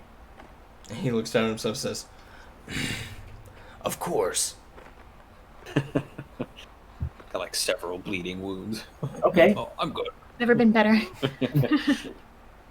I'm actually just uncomically, or actually very comically, gonna walk up to like the gnolls who I'm sure are bleeding out. Mm-hmm. I'm gonna dip into some of that blood and just kind of Smear douse on myself in it just a little bit. Yeah, you know, I need to smell like these guys. Maybe even if they have some leather. Actually, no, I should not put that leather on. I don't want to lose my mage armor. So I'm gonna just smear myself and a little bit of that blood there. Cinder, as you start smearing this blood on Fun. yourself, you realize that Carthor and Tilstein have their eyes deeply set on you. I kind of turn around, like getting like a sixth sense, and I'm just like, He takes a step forward with his axe. I just because I can never take anything seriously, because Cinder's the unorthodox wizard. I can explain. Start explaining why. And I kind of show him the head. That probably doesn't look very good at all, actually. Yeah, he looks down at the head and he goes. His nostrils start flaring. And says, I'm gonna put my hand up and say, it's Cinder. Cinder. It's not what it looks like. I dropped the act. I dropped the voice, and so he kind of rolls his shoulders back. I can admit it may look a little off-putting, but I am in disguise if we should need it. I'm not one to waste any of my magical energy, so you might have to get used to this for a bit. Dakota has a quick question. I knew Thoban would know, but the head, was he part of the party with Carthor and Yes. Tilstein? Yep. Yeah. Okay. yeah. So Thuban's gonna say your friend here is still alive, and I'm gonna like motion towards the head. It's his pact thing or something, right? That's what he said. He didn't. I'm gonna kind of I'm gonna narrow my eyes and say yes, and I don't approve. He rolls his But- eyes and he says, "He always does this when he dies. So he's done this before. He's done it a few times. We used to have a few disagreements. I've beheaded him a few times myself." I turned his head around and said, "You said you've never been beheaded. What lies are you He telling? looks at you and says, Where is your body, little one?" "I'm pretty sure it was eaten." I looked to Carthor for response, and like asking with my eyes, "Has this ever happened before?" I've never eaten his body. I tossed the head to Carthor. He kind of Still catches like- it. He catches it, and he doesn't even look weirded out. He just kind of like grabs it by one of the ears and is like, "You're going in the bag." And then, like puts him in there, and you hear like I hate the bag. It's so hard to breathe. It's rough. Are you all right, child? I'm gonna like look down towards Aurelius. Yeah, I'm just gonna glance down at my wound. I'm guessing it's just like a scrape or something. Yeah. Am I even injured? Is it just on my leather armor? Yeah. Okay. I turn to the group and say, "Go ahead, Kyle." I'm fine. Good to see you, child. I'm glad you guys caught up so quick. I didn't think that was gonna happen. Thought I was gonna have to find you guys. Right. Find us. Well, maybe if we run along ahead of the crowd next time, we'll give you that chance. Okay. Deal? And I turn back to the rest of the group and say, now the question is, how do we get out of here?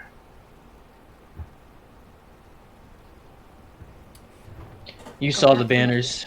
Yeah, Joe.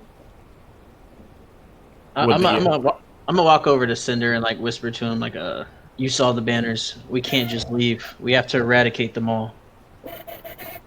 I'm gonna turn to Carthor and ask him, how deep into the cave complex did you go? Is there much more? You see how far we are? That's how far we got. Oh, is there like a scene of carnage, like a bunch of dead gnolls and? Oh, okay, my bad. Well, it's just the three around him. Oh, okay. They were. Aurelius was rolling a group stealth check for him, Carthor, and Tilstein. Okay. Cool. And the survival check was for Tilstein to hide her tracks. Okay. I was also going inwards towards the cave. Roll me a perception check. I was assuming that the mold earth might have given way. You know, over time, I'm not sure if it can sustain that weight on the rope. Yeah, it how long does mold earth last? Mold earth last. 18. It just lasts. It doesn't lose its effect. I don't think it mold is lets the go. earth. So you'd be fine. Cool. Yeah, it didn't go away. You got 18. Mm-hmm. Okay. You hear a.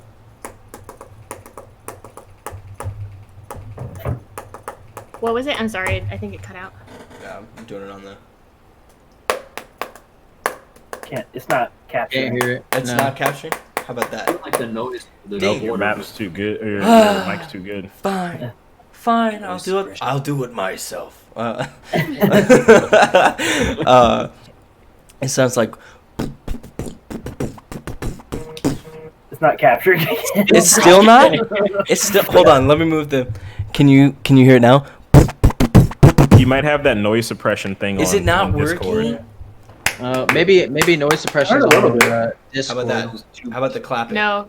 Nope. Not hear the clap. Still no. Yeah. It's Discord. Okay. It's Discord. Okay, it's drums. Stream can hear it. Okay. Apparently, you guys can't. I don't know why. It's Discord. They don't have suppression. Yeah. Okay. Yeah, cool. it's Discord. Okay. Drums. It's drums coming from deep within. Run! Can I put? turn They've got a drum. Do they? They've got a cave knoll. This goes beyond belief. Can they all hear it? Yes. Or is it just me? Yeah. Okay. Once you like make them aware of it, they can hear. Okay. Can I ask Cinder and Thuban like? Because right now it sounds pretty quiet. Like you can hear it, but you kind of like hear the end of it. You know what I'm saying? Okay. Is there with this evil thing you spoke of? Is there any significant to drums or, things of that nature? Should we be worried? We know their legend. We don't necessarily know their culture. So I wish I could help more in that department. I kind of kneel down and put my hand on the ground, and I'm gonna try and roll perception with. I'll give myself guidance on that to see if I can tell if they're coming closer. Like maybe it's like a war drum chant. Maybe like they're sending forces towards us. Okay, so rolled an 18 plus. Let's see here. I need to roll a d4. Does an 18 work? Does an 18's good? Yeah, 18's okay, fine. cool. It does not sound like it's coming closer. Okay. It seems as though they're still pulled up in an area. There's no movement forward. Are there caverns? That's one thing I meant to ask. Is like different, like I imagine it like a hive, but is it just like, Currently where you guys are at right now, it's an open space. There's no like verticality really to it. There are so you can go behind you, in front of you, and then to the left, right. And can I with that roll? Could I have told which forward, left, or right? Where they was it coming from? The sound? It's coming from straight forward. Straight ahead. Yeah. The noise that Willow detected is coming from straight ahead. Do we go straight for the head, or do we take a detour? We have the element of surprise. I believe now is the best time of any then to destroy them all. Let's do an ambush. I'm not even entirely convinced that we should continue on. We have the boy. Maybe we should just go. I'd really rather not end up with my head on a spear. So maybe you'll talk like he does. The Erics are incredibly dangerous, as Duban has said. Pure evil, even. I will not speak for the group. I say we do put it to a vote, and if we should continue forward or head back into town. We've done what we came to do, which is get the boy. Carthor, Tilstein, what do you wish to do? Tilstein kind of nods her head like back towards the entrance, while Carthor looks around the group and says, "Your names." I'm having trouble remembering your names. Flattering. I am called Miro. Save you the full name. That doesn't matter right now. Listen. We gotta start an ambush. Listen. I'm feeling a little generous with my axe. I think we should give it to all of them. What do you think? To be fair, that was probably likely coming from the two biggest ones in the room. For once, I agree with the child. With the Erics involved, this is a bigger problem than the Gnolls. I don't know about any Erics. I just know that they killed 2 of my men. That was a good line, by the way. We should give it to the Gnolls. If something becomes too dangerous, we will run. What is the problem? Willow's gonna like I'm good at running. glance to the side towards like the exit. Sigh, shake her head, and then start like walking towards the group again. All right, let's do this. Yes, Willow. I didn't vote yet. Is it tied? I think is it tied? We got 2 no's. Only Tilstein and Okay, and only Tilstein and you. Okay, never mind. We lose regardless. Yep, let's go. Unless we ask the head in the bag. I don't know when we decided this was democracy. But yes, I will join. Don't want to. Carthor, he looks at Willow. Do you look like nervous? You're kind of like. Yeah, I'm a bit nervous. Okay. Carthor walks forward and puts his hand like on your shoulder, looking down at you as you kind of see like the blood kind of pouring out of his, not pouring, but like dripping out of his wound on his stomach. He says, "Don't worry, little sorceress. We'll keep you safe." I'm gonna kind of just nod and say like, "That's very comforting. Thank you, you lovely, bloody man." But don't blame me if you die. It's not my fault. But you said you were gonna take care of me. I'm gonna do my best. All right.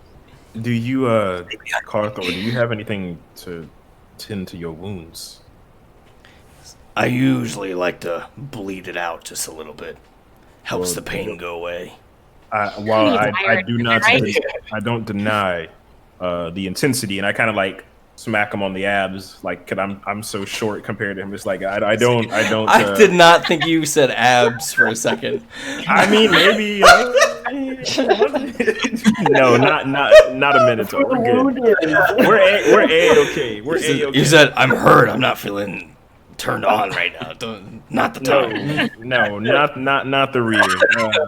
He said not a minotaur, but a centaur though. Yeah, I was about to say Tilstein's my girl right now, bro. I'm kind of sorry, but so I do that. I'm like, but we will be.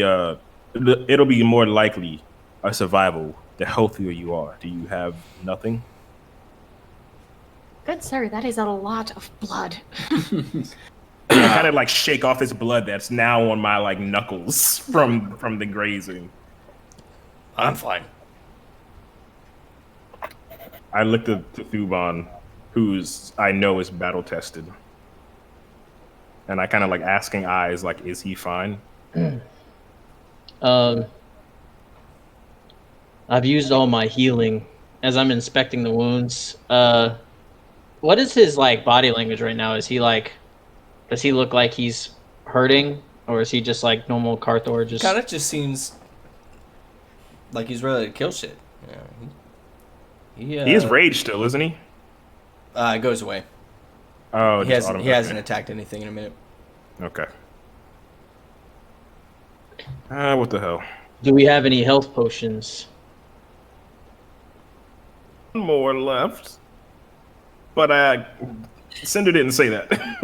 Cinder didn't say that. I don't have any. No, we don't. Cinder's not gonna speak.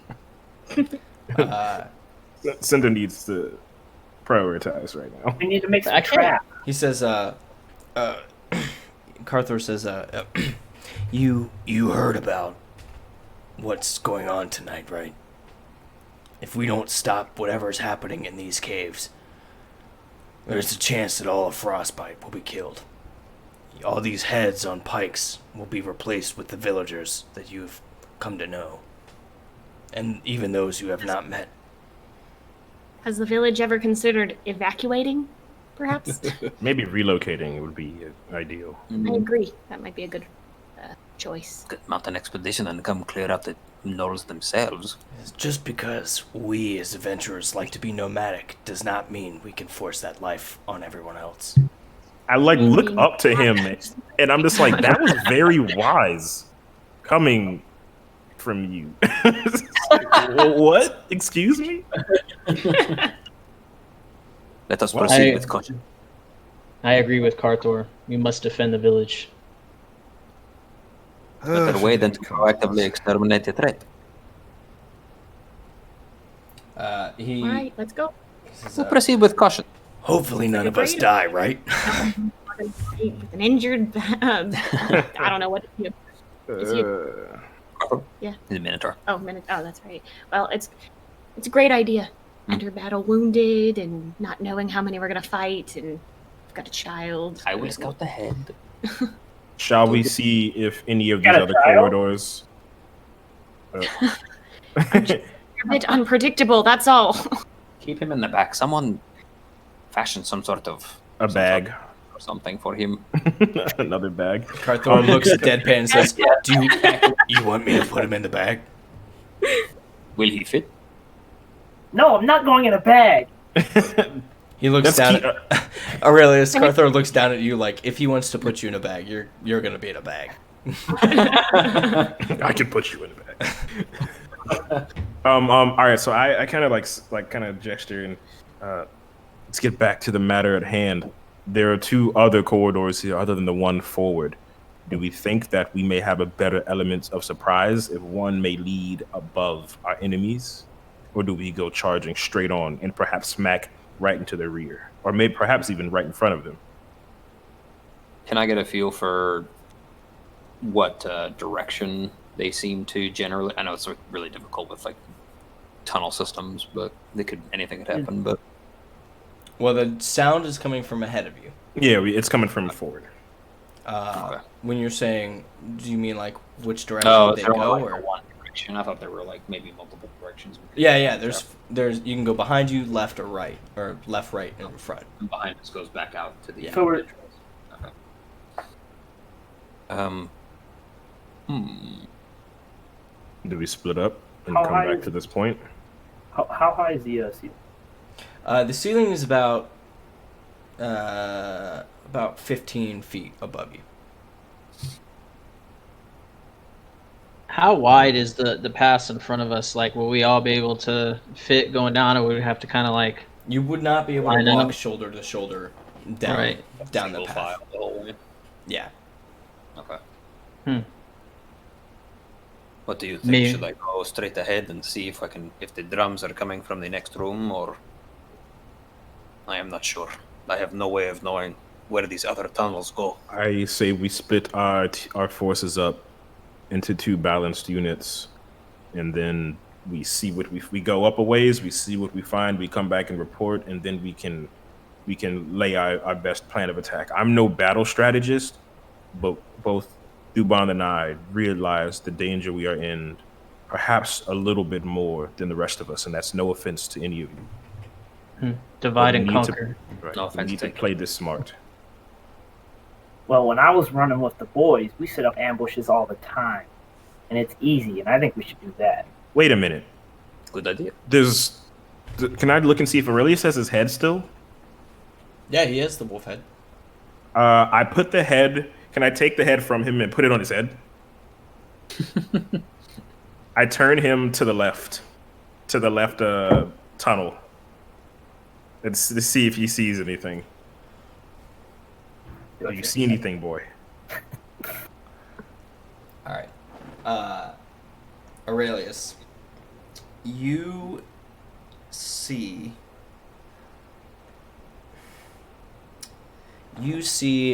how to describe.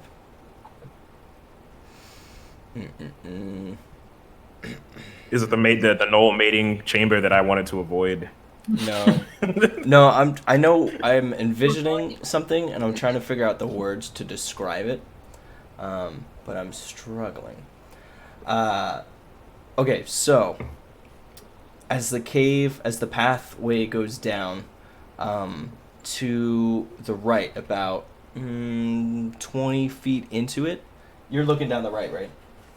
He's looking down I turned his head to the left side first. We're gonna do right next. Okay, to the left side, there is about 20 feet down. There is a Jesus. It's like a mist that kind of like forms kind of like a wall in front of it. You can't see past that mist. Okay. I don't know. It gets kind of foggy.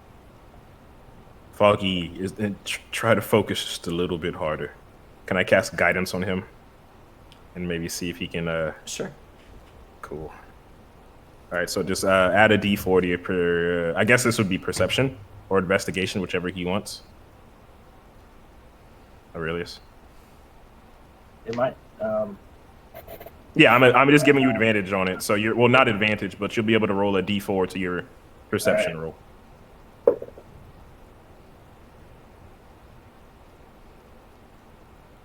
Stop me if I'm metagaming at all, Brooks. That's plus my modifier, right? What? No, for guidance, it's just +4. Yeah, like, whatever you roll plus your modifier +4, or plus a D4, whatever. Yeah, you roll a D4. Okay, so 20. 20. Yeah, the fog wall still blocks you. Okay. I turn him to the right. Yeah, no, sorry. I'm not trying to control you. Sorry. Go ahead. What are you gonna say? I still can't see anything. Very well. I take the head off of him and I put it on myself. It probably smells like Aurelius. Yeah. Oh yeah. It's like sweaty and like kind of smells like sweaty plastic almost. I turn my head to the right. What do I see? You see about 30 feet in a fog wall. Another fog wall. You tricky you. I take the head off and give it back to Aurelius and say, I can't see we can't see anything both left or right. It seems as if it goes 20 feet below on the left, and there's some form of mist into the right, about 30 feet, and it's the same thing. Do you believe it to be magical? Well, I would not wish to cast a spell when it seems we're about to go into war with a bunch of lizard folk. I'm gonna start moving down the left, Okay. kind of trotting. I look at Miro. And Or who wants to go with the child? Boy, hang on. Hold up! I want to see where the fog started. What's beyond that? We will go together. Okay. Can I Aurelius, ask- are you running towards it? I was starting to, but I'm gonna stop after. Okay. That.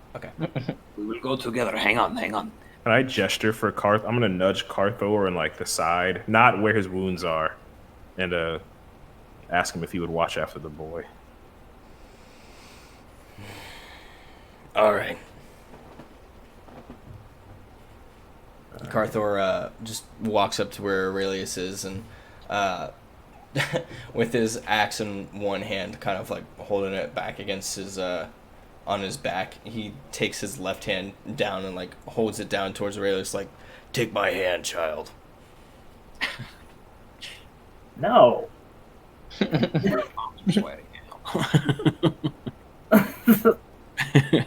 shirk away from him and get on all fours and. I'm gonna go. Make me a contested athletics check. While he makes that roll, I asked Thuban if he would like to go into the right chamber, the right hall. I give you a nod and I look towards Tilstein. Willow, you went with them, right? Yeah, I'm going with them. Okay, cool. What'd you get, Aurelius? Come up. 18, natural 19. Okay. Good stuff, baby. All right, hold on. Those rolls are coming back, baby. That was my best roll, and it's not even gonna fuck. He's got like a +9 on straight. He got a nat 20. Oh, my gosh. Carthor, like, as you drop down on all fours, you feel the back of like your clothes get like held up, and so he kind of lifts you above the air and says, "You're coming with me." It's not necessarily what I meant, but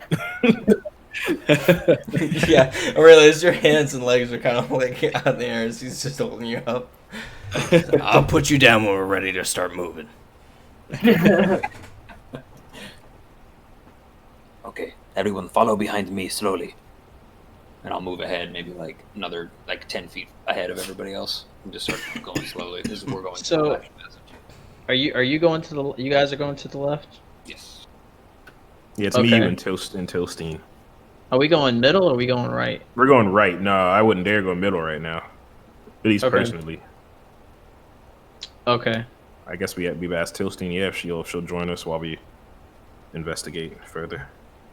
Far, are we gonna try to go up?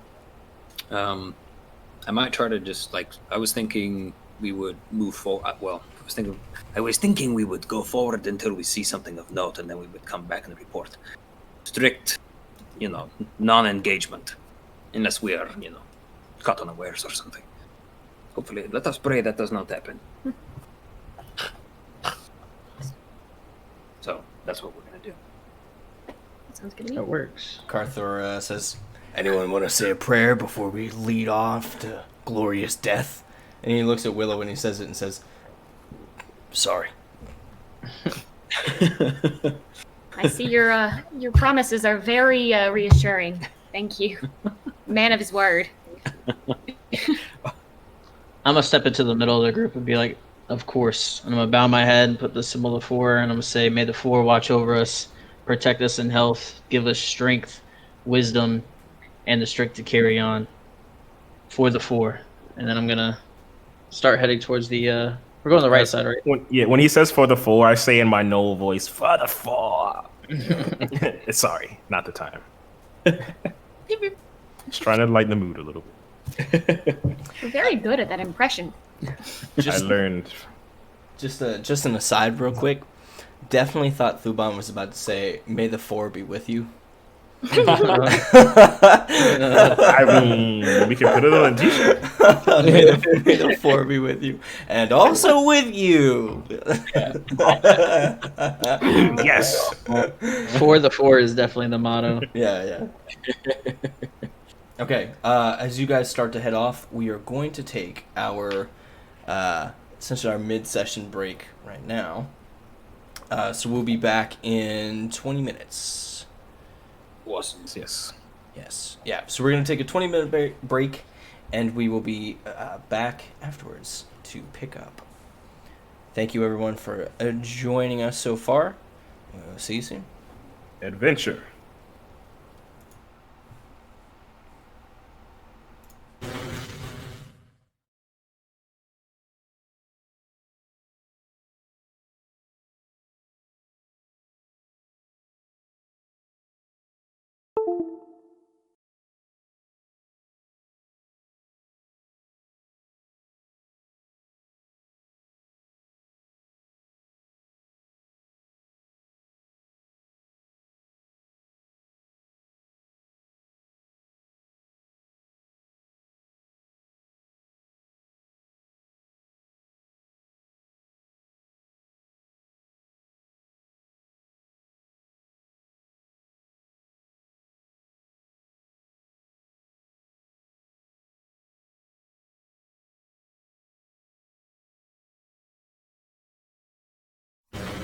Born in the marshlands of Haran. He was a large hatchling for his age, with golden scales and a purple birthmark upon his face. One night, Father Silas found Thuban on the steps of the Aquil Abbey Church. Alone and afraid, Thuban did not know why his family left him, but knew something was wrong. Father Silas took Thuban in as his own. He taught Thuban to worship the 4 gods Medina, Ethar, Valina, and Oemus. Thuban lived among other orphans, priests, clerics, and the mighty holy warriors known as paladins. Thuban spent many days watching the paladins in awe. He prayed that one day he too could don their shining armor and smite evil in the name of the 4. By the age of 15, his prayers were answered. Thuban began his training to become a paladin. He was mentally, physically, and most of all spiritually tested. For 5 years, Thuban honed his skills in combat and vigorously studied the scripture of the 4. On his 20th birthday, Father Silas told him he was nearly ready to take his oath and become a full-fledged paladin. That night, as he slept, he dreamt of a blinding light. From this light, the goddess Medina emerged. She told him a great evil is coming, and the heroes must gather to meet it.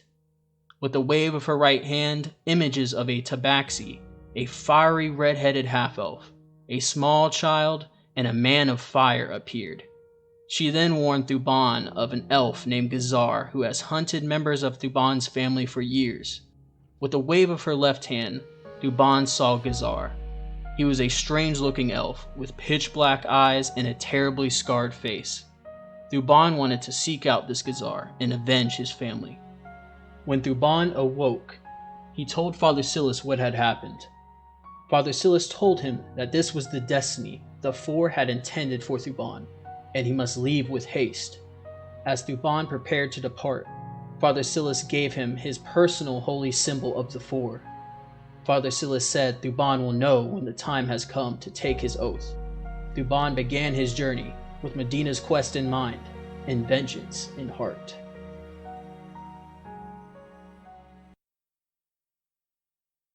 My name is Aurelius Skullcrusher, and I'm almost 13.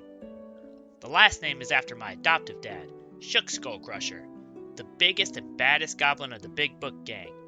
He taught me everything I need to know about surviving Invisilat. Oh, and I hail from Gritha. Not that it matters, because those fancy noble knights never did nothing but hurt me and my friends. I started running with the boys in the gang before I could even remember. Shook says he found me on my own in the wild, trying to survive because my parents didn't want me, on the account of my arms being so different from the other humans. Which has to be true, because other humans always give me weird looks when I come to their villages with goods to trade. He says he thinks the humans are dumb, and I'm normal. I'm just what he calls fate touched. Shook also says I'm going to be so much stronger with him than with the humans anyways, and I think he's right. Over the years, I rose to the ranks, all the way up to Shook's right-hand man. And that's why he chose me to come along with him to sign a pact with the Lord of the Undying. With me and Shook's new powers, the gang was stronger than ever. We got a lot of money and cool things. That is, until those fancy noble knights from the kingdom came and ruined everything. I don't even know what taxes are. Born to a Vixtunum desert tribe, Miromir Fael Mevidran grew up the son of a merchant who sold brightly colored rugs and furs, among other things, in towns and villages throughout the kingdom and in settlements near their border as well. They were well known for their mercantile savvy and for the quality of their wares. Together with his parents, Aromir and Ashari, and elder brother Thromir, and the other members of their tribe, they traveled the ever-shifting sands of the desert. The tribes of Ixtunum are a warlike breed when the fancy takes them, and the success of Miro's tribe drew the enmity of many rivals. One ill-fated night, another tribe attacked in an unexpected alliance with another tribe. Together, their numbers were overwhelming, and their ambush absolute. Miro's father was slain in the fighting, and Miros was separated from his mother and brother in the confusion. He was captured and taken prisoner. He was made to work and serve the tribal elder. After his first attempt to escape, he was beaten. After the second, Miro received a mark, a brand for troublesome or dangerous. It was only through sheer dumb luck that he managed to escape on his third attempt. The deserts of Vixtunum are a harsh mistress, but he survived 3 days of wandering until he finally came to a city. Coming to a well and managing only a few shallow slurps before being chased off, he became a beggar cat for a little over a year, gradually and painfully learning the ways and wiles of the street. He survived off his quick wits and quicker paws and claws. After a time, a foreign elf by the name of Hocken, hailing from far-off Leyland, liberated him. He was kind and patient and earned Miro's trust, becoming like a new father to him. He was a tracker and hunter working for an elven noble as a guide and hunter, tracker and bodyguard, as well as the captain of his noble lord's rangers. Miro traveled to Leyland and learned the tracking and hunting business from his new parent, quickly becoming adept at its practice and assisting his father in the performance of his duties. Miro met and quickly befriended Willow Silverthorn, the daughter of his new father's employer, and a wild, headstrong young woman. They grew up together in the city and had many adventures of their own, some innocent and others less so.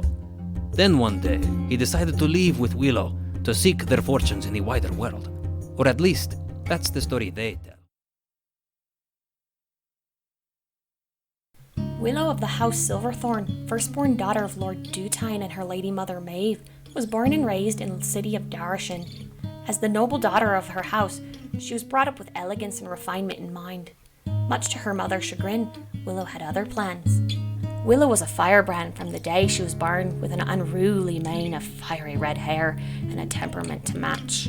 During her youth, she got herself into all sorts of trouble with the help of her tabaxi friend Miro. They had many misadventures together and became fast friends. At times, their ability to get themselves into and out of trouble seemed uncanny, almost magical, though Willow would say that it was her wits, and more often than not, she'd be right. Stubborn and wild though she was also sharp as a razor. She quickly learned courtly lessons in etiquette, linguistics, and other scholarly pursuits, including music and history. She enjoyed her freedom during her childhood, but as she grew older, it became clear to her that her parents expected Willow to marry favorably to secure her family's future. Willow, of course, balked at the idea of marrying some fop or old man she had not met until the wedding night. To her surprise, at her coming-of-age ceremony, she was introduced to her betrothed, the young Lord Earthel, whom she found to be dashingly handsome. They spoke amicably all night, and after the feast she found a note delivered to her bedchamber inviting her to come alone to a glade on the outskirts of the city. She and Miro made their way sometime around midnight. As the moon reached its peak, she came and saw her betrothed in the moonlight. He seemed something out of an old Leyland fairy tale. But as they walked, Lord Earthel suddenly pushed Willow to the ground and tried to force himself upon her. She fought back viciously, and without warning, issued an explosive gout of brilliant golden fire, flinging Lord Earthel back and slamming him into a bowl of an oak. Unable to control this unbidden surge of magic, she also burned herself badly on the neck. She rose and saw Lord Earthel writhing on the ground with his face badly burned, and the trees around her kindling brightly in the night. She had never felt so afraid, and ran back to the city with Miro realizing she had to leave to save her family from what she'd done. In the dead of night, she and Mira quickly gathered what supplies they could and made their escape onward into the wild.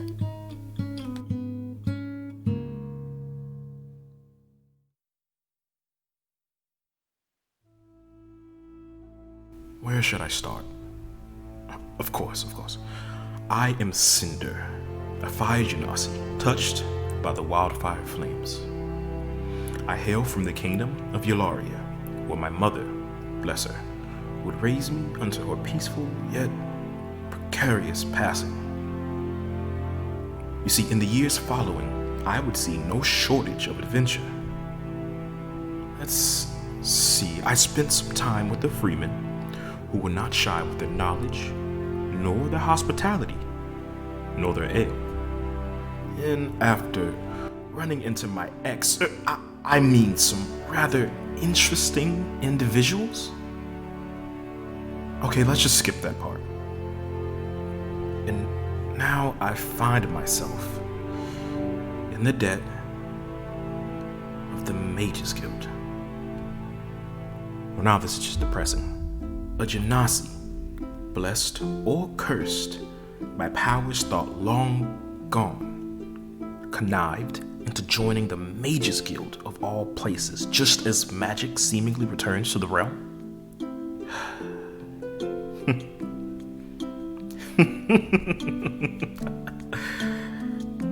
This should be good.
Okay, welcome back, everyone. Everyone, go ahead and unmute yourselves.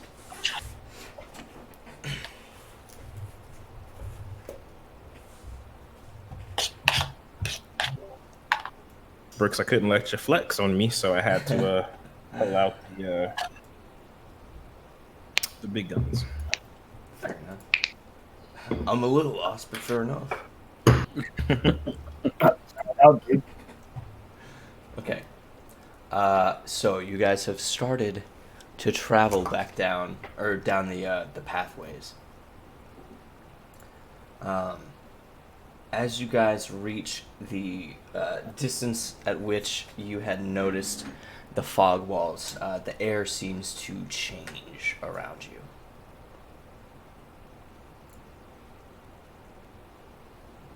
Like How does it feel? It's colder. It's colder, and yet feels like empty almost. Like there's almost no air, but it's cold at the same time. Is it like a little weird to breathe in? Like Yes. It's kind of okay. Yeah.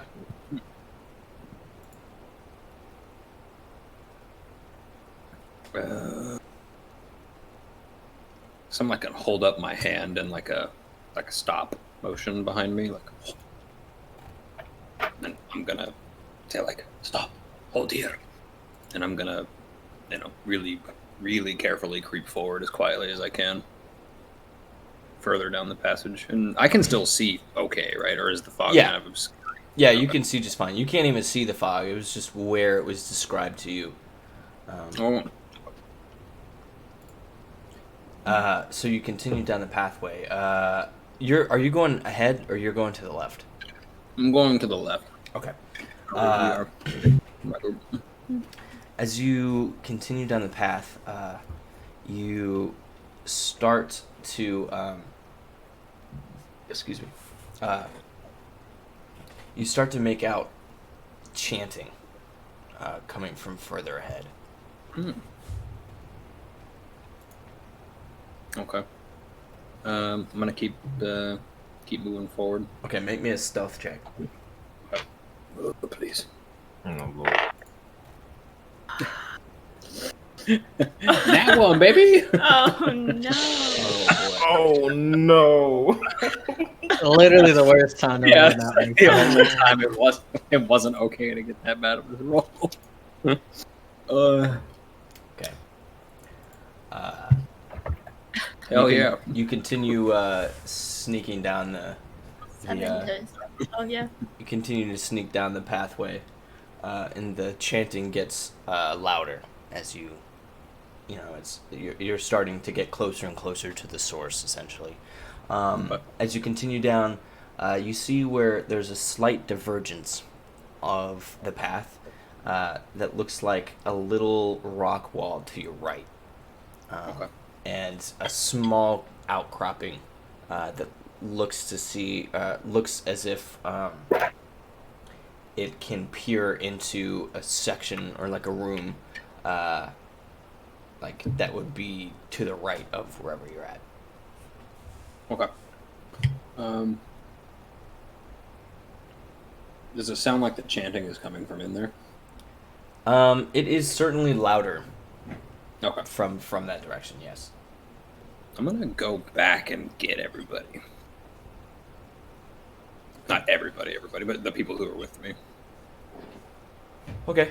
As you walk back, you reach about 20 feet behind you when suddenly you see that you are back at the same, like as you walk through where the fog was, you're looking back down the hallway.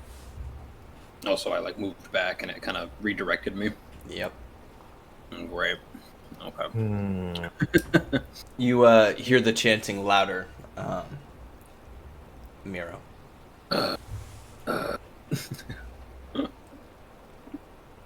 Okay.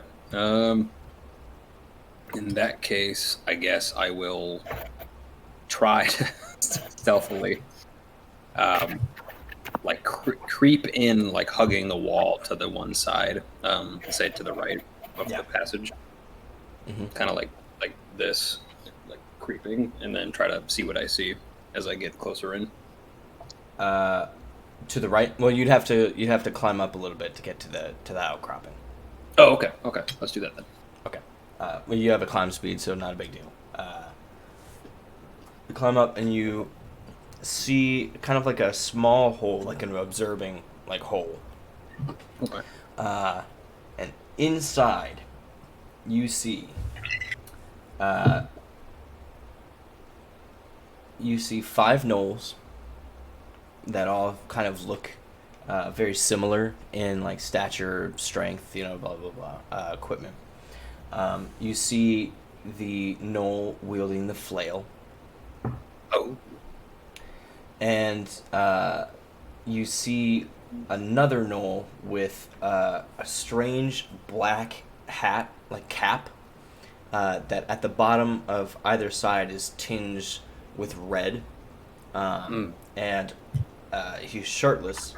And on his back you see the symbol on the banner carved into his back. The symbol itself is glowing, like pulsating red. Gross. Okay. The chanting grows louder, but Miro, you don't see any of their mouths moving. Okay. Perturbed by this sight, I'm gonna try to turn around and see if I can make it back again. Okay. I know it might be pointless, but is Carthor down there with him? No. He went to scout it out by himself. Carthor's holding me at the moment. And me, Cinder, and Tilsine went to the right, right? Right. Mm-hmm. Well, Like, Willow, you were had going them. left too, right? Mhm. Yeah, it's like Aurelius and Miro and I, right? And Carthor. and Carthor went with us too. Okay. Miro, as you walk back to that point, briefly, for a second, you're able to see Aurelius, Willow, and Carthor standing there looking at you. As you walk past that section, you are facing down the hallway again. Okay. Can we see him at all, or? No. Miro, the voices grow louder in your head.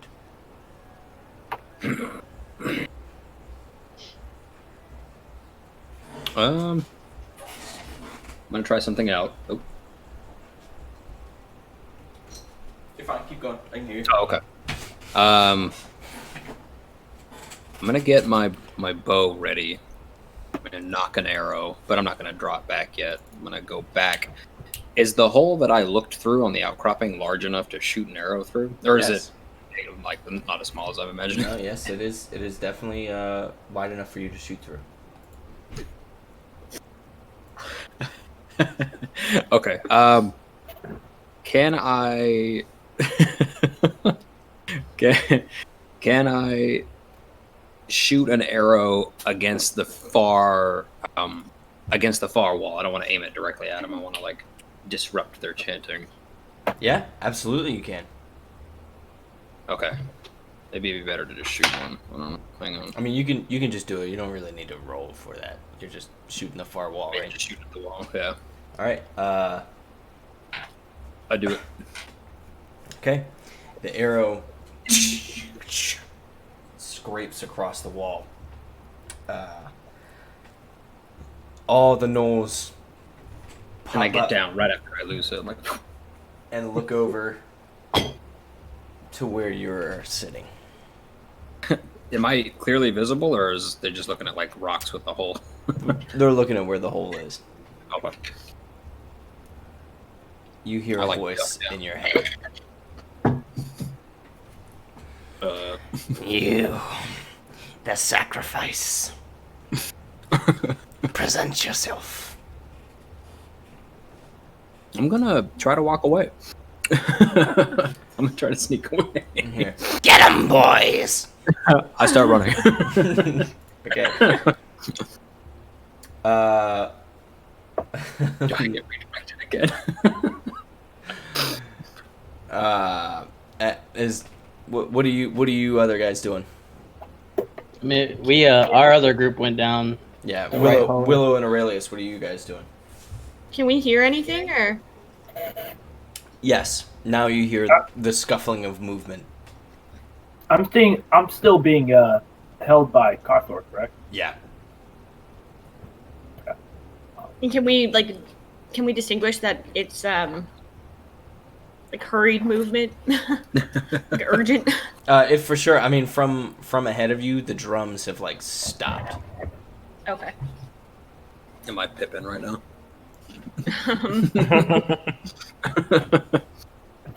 Turn to Carthor and Aurelius and say, like, I think you would have been back by now. I think we need to go after him. Well, the drumming stopped, so that's good. I don't know if that's a good Right? thing, honestly. Do you hear that scuffling? I think that we need to go in after him. Carthor. Well, let's go. Carthor starts running forward. Please don't run away. Unless... Carthor starts running forward, and as he runs, he puts Aurelius down on the ground. Or I guess we can just I'm running after him. Too. That's a great option. Okay. Miro, the outcropping that you're at is far enough up that they can't immediately reach you, so they have to like run around somewhere to get to you. Oh, okay. Okay. They're not like just on you immediately. No. Okay. I was gonna climb down and like get all the way to them if I can. Okay, yeah. Willow, Aurelius, and Carthor come through and see what I described to Miro, basically a long hallway, and then the right. They can see you as they run in. Okay. 5 gnolls, the big nasty one with the flail from before, and some strange. He looks like a shaman or a priest or something. I don't know. They definitely know we're here, or at least me. We set up an ambush. Okay, let's do it. Maybe they'll come out here. Really? Is there any way I can use minor illusion to distract them for a little while? I don't know how your magic works, so I don't know. But if it could, I can like cast a voice or something, right? Like a yell. Okay. Yeah, I'm gonna do that. I'm gonna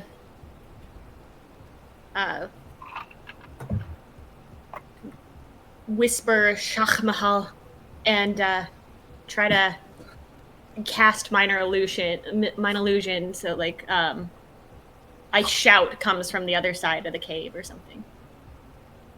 From the other side of the cave. Okay. Mm-hmm. Let me roll. Like from where they are, I guess. Away from us. Okay. They hear it, and you hear the shuffling stop for a second, and they go, "Which direction are they?" Fan out. The lords demand the sacrifice tonight. Does our group hear any of this? No, you guys. Actually, you guys have now walked through the fog wall section as well. I mean, yeah, we would have just all. I would have gone been. Yeah. I guess we walked through, yeah. Yeah. Sure. You guys. I'm determined. You guys hear a shout coming from pretty much in front of you. But no voice. Oh wait. Or no physical being. Oh no. I turn towards Cinder and Tilsine and I say, "Ready yourselves." I'm sneaking, but I have like my shield and my flail ready. Willow, what did the shout sound like? Sneaking.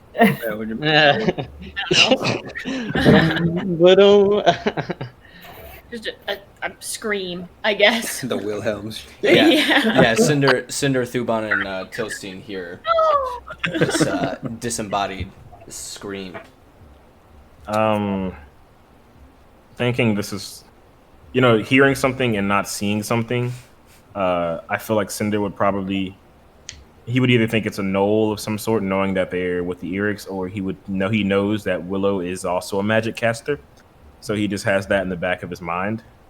But I keep knowing that I'm in disguise. I was gonna mention that I would move forward to the front and just creep on very gnolly. Very gnoll-like. Very gnoll-like. I do have my staff. But I'm using it somewhat like a cane, and with the blood on me, I'm giving off the visage of being wounded, and I walk out into the opening. Is it above as well, or is it below now, or maybe is it even with the like? Do I have to climb up like Miro did, or what? No. It just bottoms out. Yes, it just completely bottoms out, and then turns around, like curves around a wall. Okay. I keep moving. What do I see?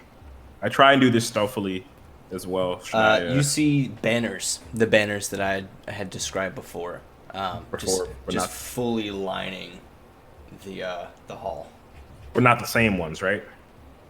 Not the exact same ones, no. Okay. I was about to say, we are in a horrible maze. All right, cool. I keep moving. I kind of turn back to Tilstein. And to Thuban, and to say, "Have your weapons ready," and keep going. Thuban, as you walk to your left, among the banners, there is one of the four, in which all the the colors are of the four and whatnot, but all of the gods' symbols have been ripped out and then patched with the symbol of the Erics on top of it. I kind of clench my jaw and discuss this and keep walking forward. Upside down crosses, yeah. Okay. You see torches, torchlight coming towards you, Cinder Thuban. Coming towards me. Okay. Coming towards you. And silhouetted are the form of 3 gnolls running towards you. At the same time, Miro, Willow, and Aurelius, you see 3 gnolls running towards you. I'm gonna cast. I'm immediately going to cast. They're all running. They're kind of like. Are they behind each other? Or are they kind of? Yeah. They're behind each other, and not only are they yelling, or not only are they running, they are like hyena laughing. Hyena laughing. Well, that's fantastic. That's terrifying. Yeah, I'm gonna let I'm gonna signal to Tilstein with like my shield to we're gonna stay back a little bit from Cinder, since he's still in disguise, but close enough that we could aid him if we need to. I'm gonna cast Entangle on them. As soon as they come into sight. As soon as they come into sight, it's a 90-foot by range of 90 feet area of 20. So, as far back as I can for them to all be ensnared. Yeah. They have to make a saving throw, though. What's the saving throw? Strength 12. Hold on one sec. Everyone roll initiative real quick. Hell yeah. That's what I was waiting for. 1, 2, 3. 13. 10. Oh, I also got a 10. Roll again, baby. Oh, no. I got 9. Nat 20. Nat 20, bro. No! Oh, no. Oh, my. Yo. I rolled a nat 20 too. Roll again, baby. That's crazy. Alright, I got 15. I was about to say 17. Okay. Yeah, alright, you got it. Alright. You deserve that one. So That's you insane. guys got 18 before? Oh man. What was the first roll? The first roll was 10. 10. Okay. Then there was not 20. So, Bros? Mira, what'd you get? 17. 17. Okay.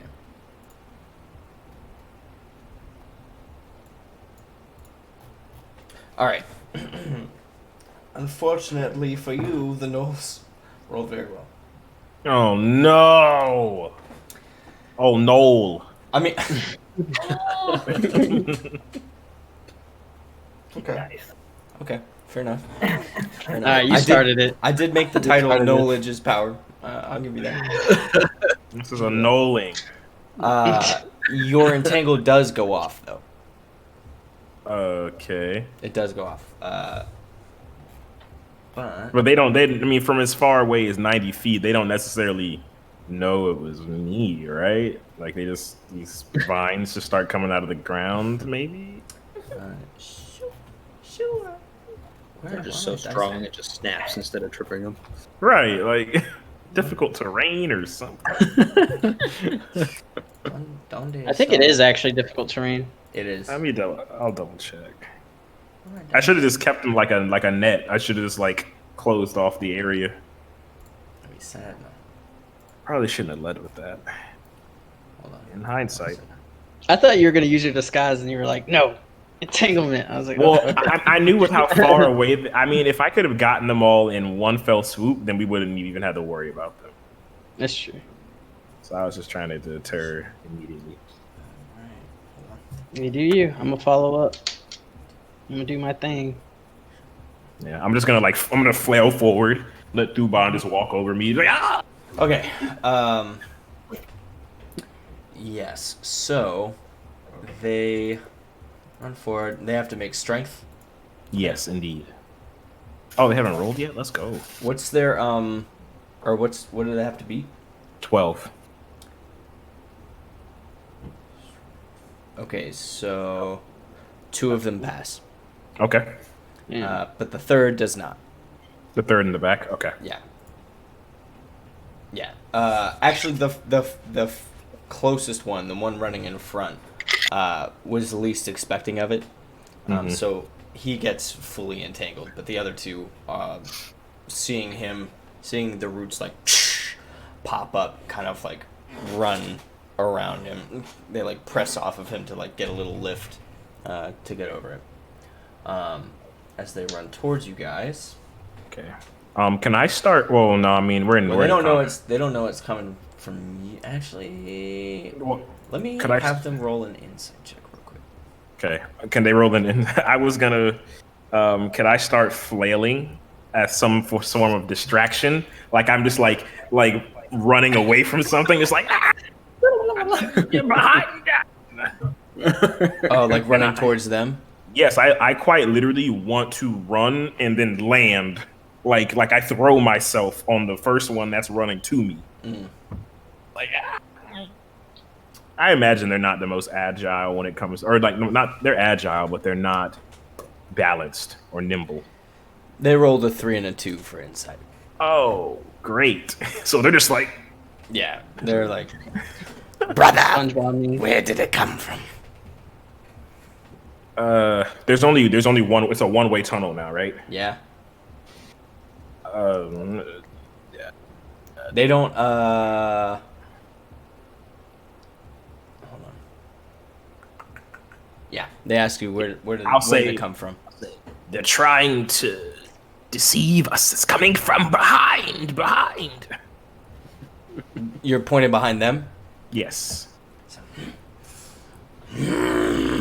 We don't like being tricked. Nor do I. Come, brother. And Yes. and start like and start running back. I kind of do a very like tried attempt at it at the hyena left. And I kind of like slowly. I'm assuming they jet off perhaps. But. Make a performance check. Yes. Oh, no. Yes. I don't have enough time to cast guidance on myself, do I? Hang on, let me bless myself real quick. Yes. Yes. Oh, I'm just gonna straight roll. Oh, almost a 20 and 8. Almost a 20. That's Yeah. 12 away from 20, bud. Well, like it's looking right at the 20 rolled to the left. Oh yeah, 8's right next to 20. All right, so you got 8 on the die. What's your performance? It is a big fat 0. All right, as you attempt to mimic their hyena-like call, they stop in their tracks.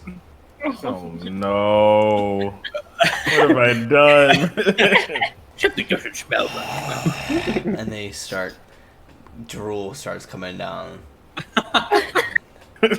Eat the weak. If you can't holler, you're dead. May have messed my vocal cords up in the fight. Eat the weak! And they start running towards you. Alright, seeing this, Yeah. They're not even attacking you because they think you're not one of them. They're attacking you because you appear weak to them. So now they want you to die. Tilson and I can see this, right? Yeah, can I just like... You guys are like kind of at the far back, far enough that they're like, as they're focused on what's going on here, they're not really paying attention to you. I run away. But you guys direction. can see it. I say, wait! And I start running back towards Thuban. Like scurrying. They attack you with their spears. Okay. What's your AC? 15 right now, baby, and probably for like the next 6 hours. 15? Yes. Okay, one of them hits you for that's 6 better damage. than 2. That's better than 2. I'm not even One gonna. of them, as you start running, you feel into, like, kind of stabbing into your back. Can I still be in character and say, why, brothers?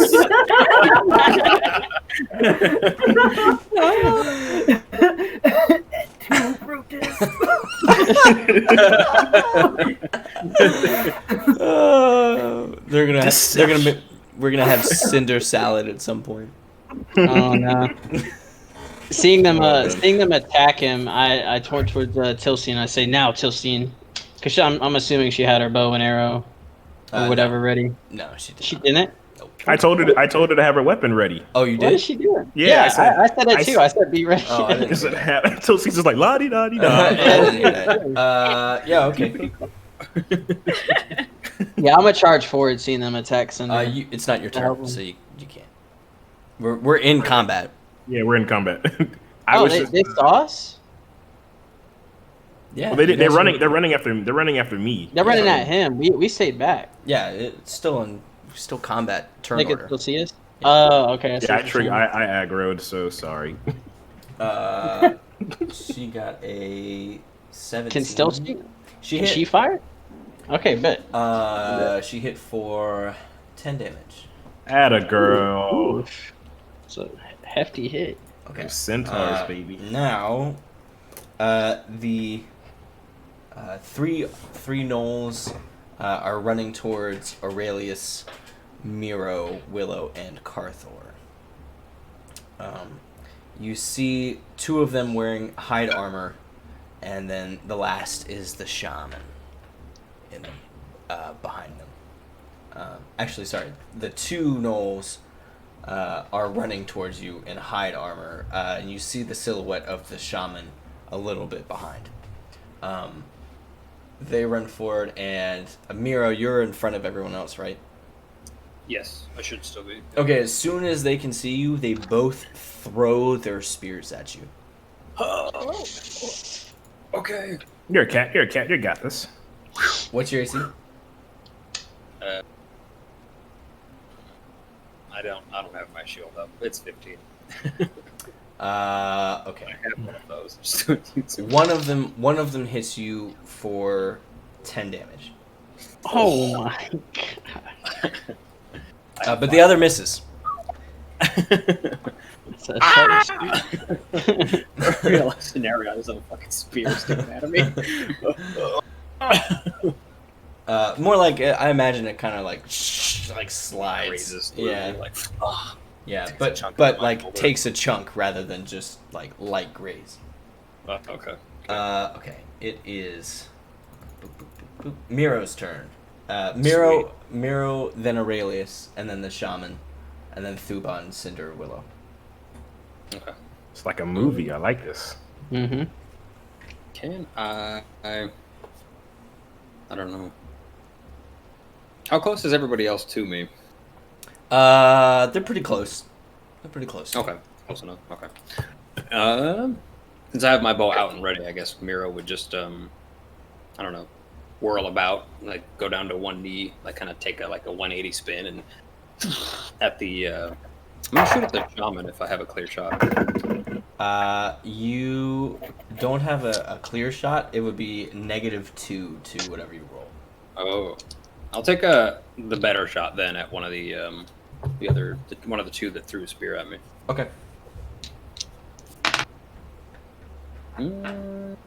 17. 17's a hit. And 7 damage. Okay. 4 plus 3. Are you doing anything else? No, I think I'll hold my ground. Okay. Assuming Carthor and everybody else will, at least Carthor will. Carthor tries to run away. He's like, I don't want to do this. I Oh, like. fuck this. Aurelius, it is your turn. All right. I'm just. Do I have an angle from where I'm at? You could get up to where Miro is, and then be able to hit one of the gnolls. Okay. Yeah, the gnolls. Not the I'll shaman. run up. I'll run up and just jump on Miro's back, and reach over his shoulder and cast Eldritch Blast at the nearest gnoll. Okay. Oh yeah, and that's a 23 to hit. That is a hit.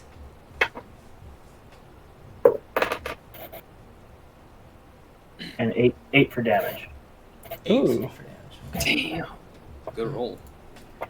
All right. The gnoll that Miro had shot is the one that I assume you're hitting.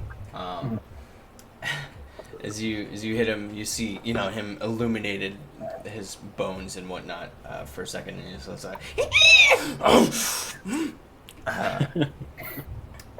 and he snarls at you, continuing to move your direction. Are you doing anything else? Oh, he looks bloody. He's bloody. Yeah. You got this, Miro? We will live. It will be fine. I'm fine, boy. Have a spear sticking out of him. It glanced. It hit me, but it didn't stick. It took a chunk out of my shoulder, I guess. Tis but a flesh wound. What kind of armor are you wearing, Miro?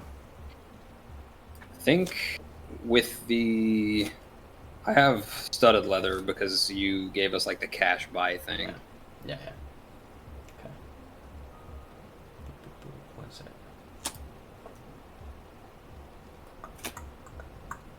Okay.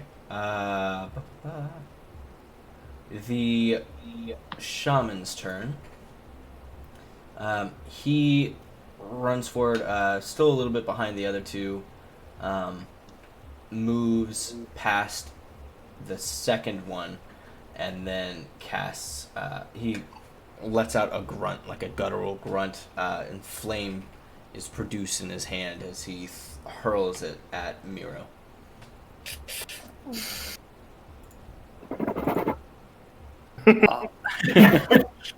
Magic Vite, and you didn't invite me. He got a 19. Okay, yeah, that hits me. Never mind, I don't want to come.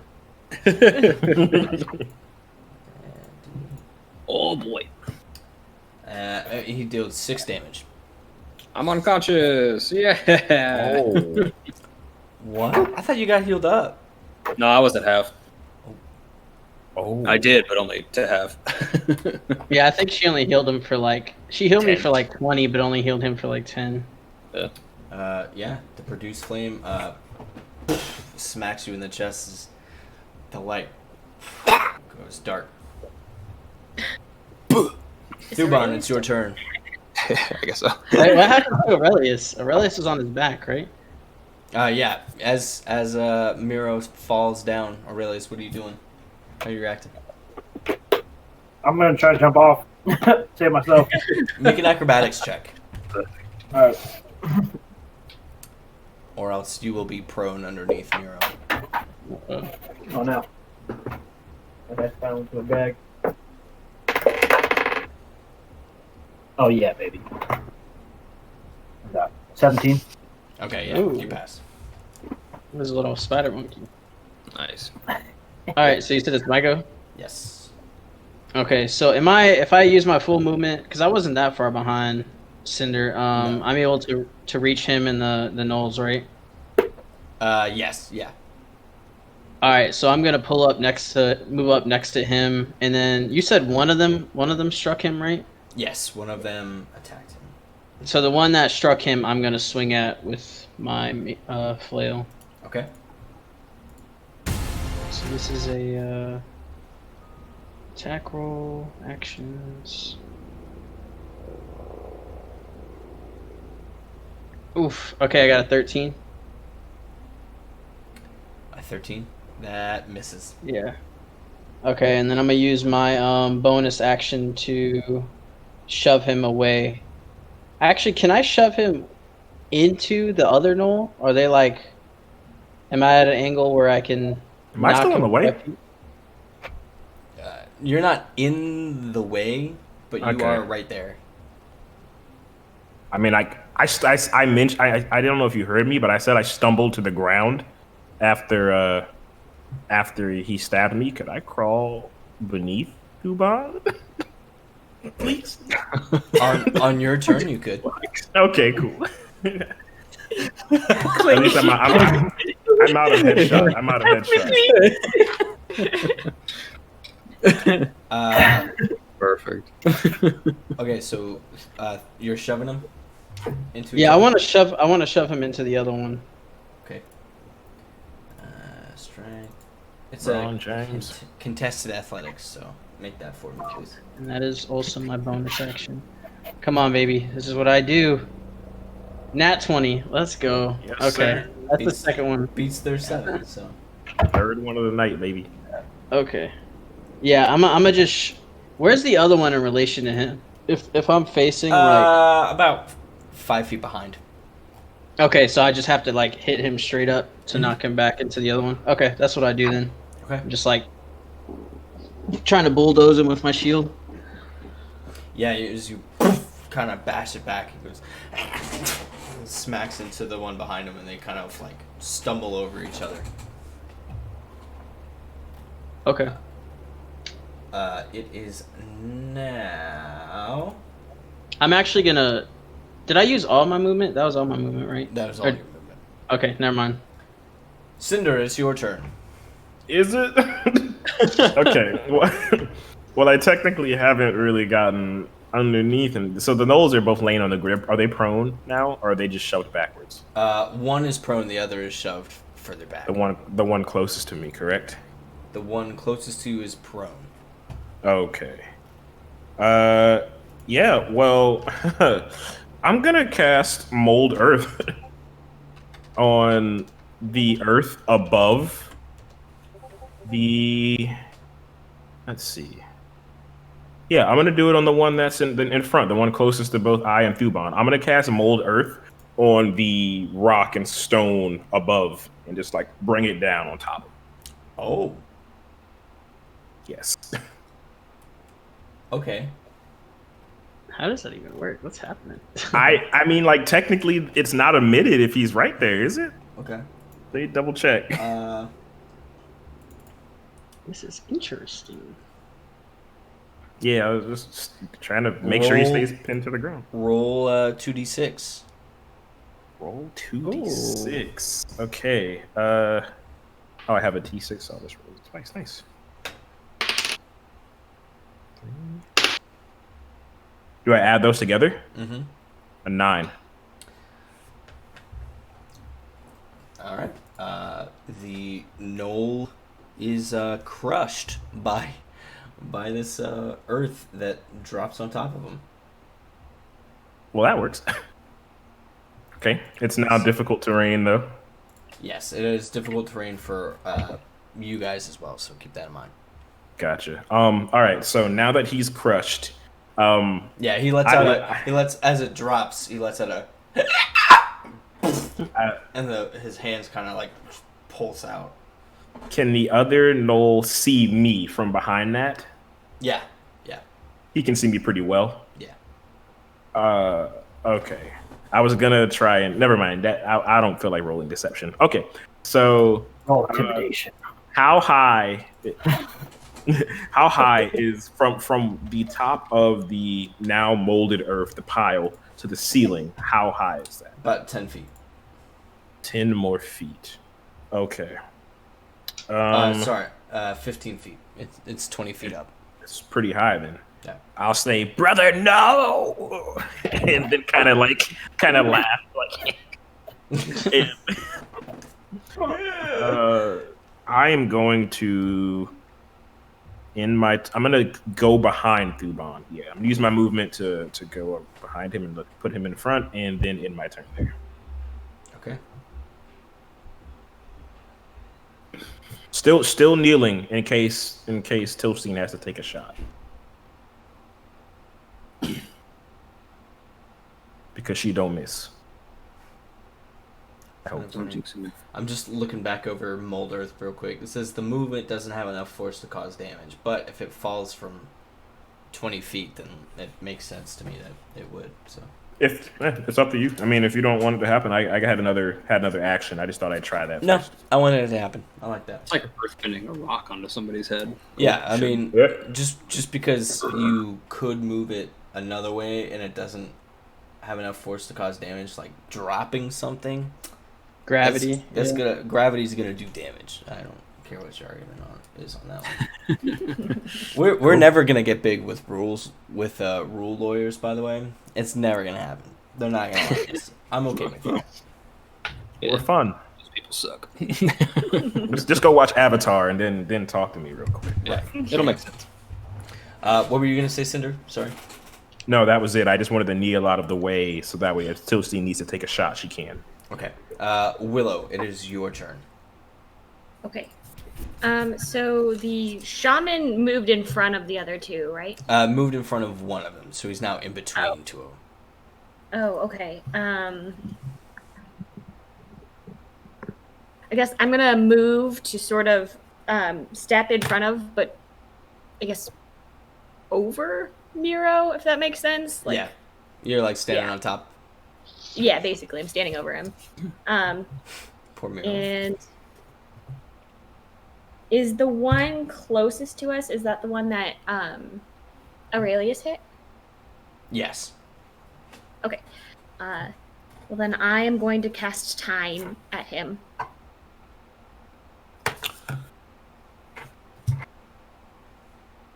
Firebolt.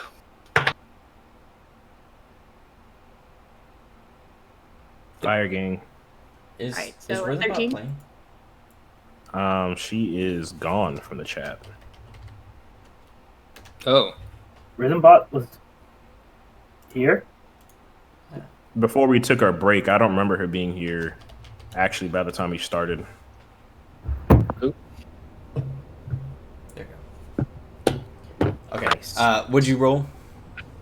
13. That is a miss. Great. Shoot. Before we don't, can she do something with meta magic feature? Hang on, we haven't looked at it. You have the one that lets you twin spells. I don't know if that lets you do Firebolt twice though. I don't think it does, but let me shoot real quick. Twin. There it is. Equal to the spell's level. Oh, okay. One if the spell's a cantrip. She can use chat. Just so you know, Willow has played D&D before, but has not ever been a level 3 in anything. So we're giving her a little leeway here. But after that, be nice. You can do it. You can use Quicken spell to be able to cast 2 cantrips. Okay. But you have to spend 2 sorcery points to change the casting time to 1 bonus action. So you can use, which I think is all of your sorcery. Or points you can, at level. I mean, you can cast a spell and a bonus and cantrip. But True. you can't So you cast could 2 cast- spells. So you could spend your sorcery points. Sure. Yeah. But the thing is, so the only thing you need to remember is that, or for Quicken spell, is that you cast a spell that has a casting time of 1 action and can use your sorcery points to make it 1 bonus action. So now you've used your bonus action, and then you still have your 1 action. Okay, so we can kind of like retroactively do that. Yeah, we'll let you retroactively do that. But everyone should be paying attention to what your class features and whatnot are. Yeah, that's not just a. Do it. To Willow. Okay. Slay him. Okay. Well, then Willow's gonna, like, I don't know, kind of look at shocked that she just missed, shake her head, and then very quickly cast Lavado, which is Burning Hands, and pray she hits him. Okay. Burning. No, you don't have to roll for that one. I don't. Oh, Nope. okay. Burning Hands. Okay. We have to make dex saving throws, right? Yes, to like dodge out of the way, basically. What is the distance? It's 15 feet cube? Or arc or whatever? Burning Hands, yeah, 15 feet in a cone. Cone, yeah. Well, I'll tell you what. What's the spell DC? 13. 13. One of them completely fails, and the shaman passes. Okay. As a shaman should.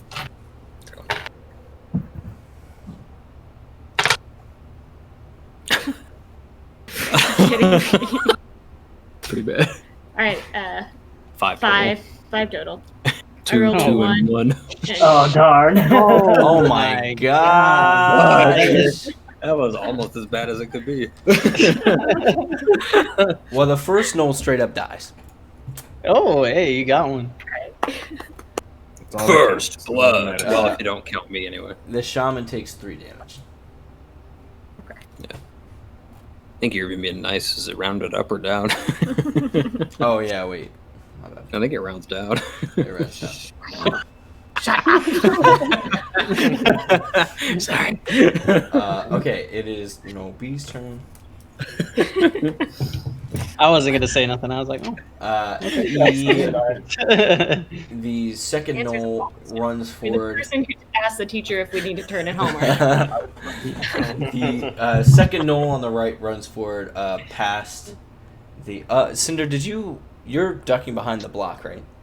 I am ducking behind Thuban, and Tilstein's behind me. Pretty much behind a rock. Yeah. Okay. Yeah. All right. Way to flex. Way to flex. Are you still prone? I mean, I'm just like ducking. I don't want to lay down on the ground or anything like that, though. Don't you do it. The Gnoll cast the mold earth. It kills you.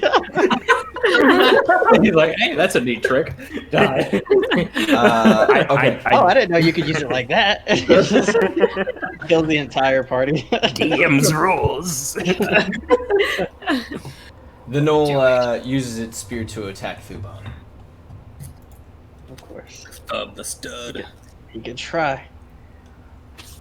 20? Yeah, it beats my 18 armor class. Damn. Of course. He can try. He's mad because you killed his buddy. He deals 6 damage too. Okay. Oh, he ate that. Should I? If I didn't complain when I took 6 damage, he'll be alright. Okay, the last Gnoll in the back has to pass his strength, which he does. and he shoots at Thuban with his longbow. Wait, there's He a passes. Yeah, he passes wait. strength. Wait, so You he was entangled still, one. Yeah, he was entangled. Yeah. Oh, he broke out. Okay. Yeah. Okay. Is it a? Never mind. He got a 9. He misses. Okay. Can I? What is it? Is it a resource to break out? I can't remember. In an action? Never mind. Yeah. I want to know just in case I ever get entangled. I can check. Sorry, I actually was completely out of it just now for some reason. So it's strength 12. Yeah, it's an action. It's an action. So to get out. Oh, it's an action. It's an action. Okay. I thought it was a bonus action. So yeah, he used his action to get out, to break out. Okay.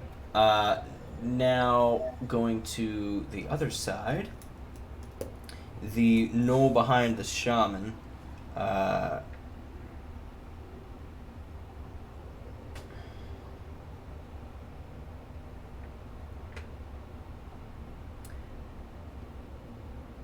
Shits his pants and runs away. Oh, hold on, hold on. I'm so stupid.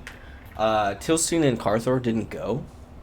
Oh, I forgot all about Carthor. Tilstein makes her attack on one of the gnolls, and she hits. Yes, ma'am. Don't miss. Yeah. Don't miss. Sniper steam. She deals 4 damage. I'll see where this is going. Carthor. That was about to turn into a horse later. Carthor runs forward.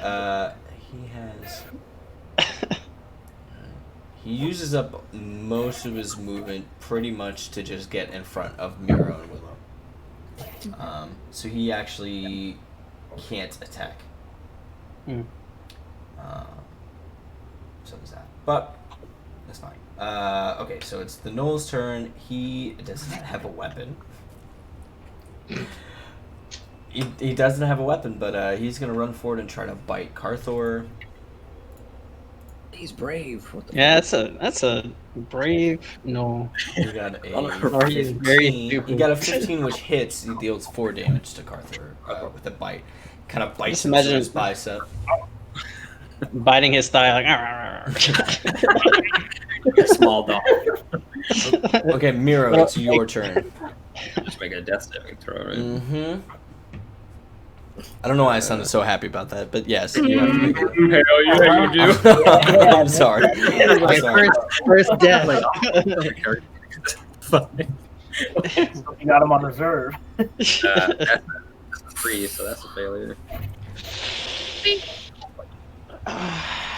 Well. Aurelius, it's your turn. Okay. All right, I'm gonna run back. Probably 10 to 15 feet. Oh my god. Take cover if I can, and I'm going to shoot another Eldritch Blast at the nearest gnoll. Okay. You have -5 on whatever you roll, because Carthor is blocking you.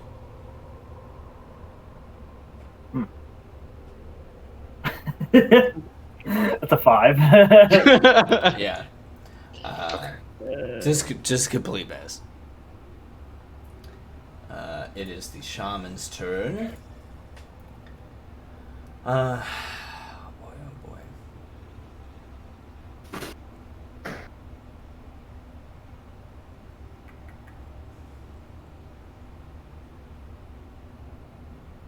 One second, sorry. He uses Thorn Whip on Willow. You create a long vine-like whip covered in thorns that lashes out at your command towards a creature in range, which is 30 feet. If the attack hits, the creature takes 1d6, and if it is large or smaller, you pull the creature up to 10 feet closer to you. Oh. So he is going to make a attack. He's a Pokemon. What's your AC?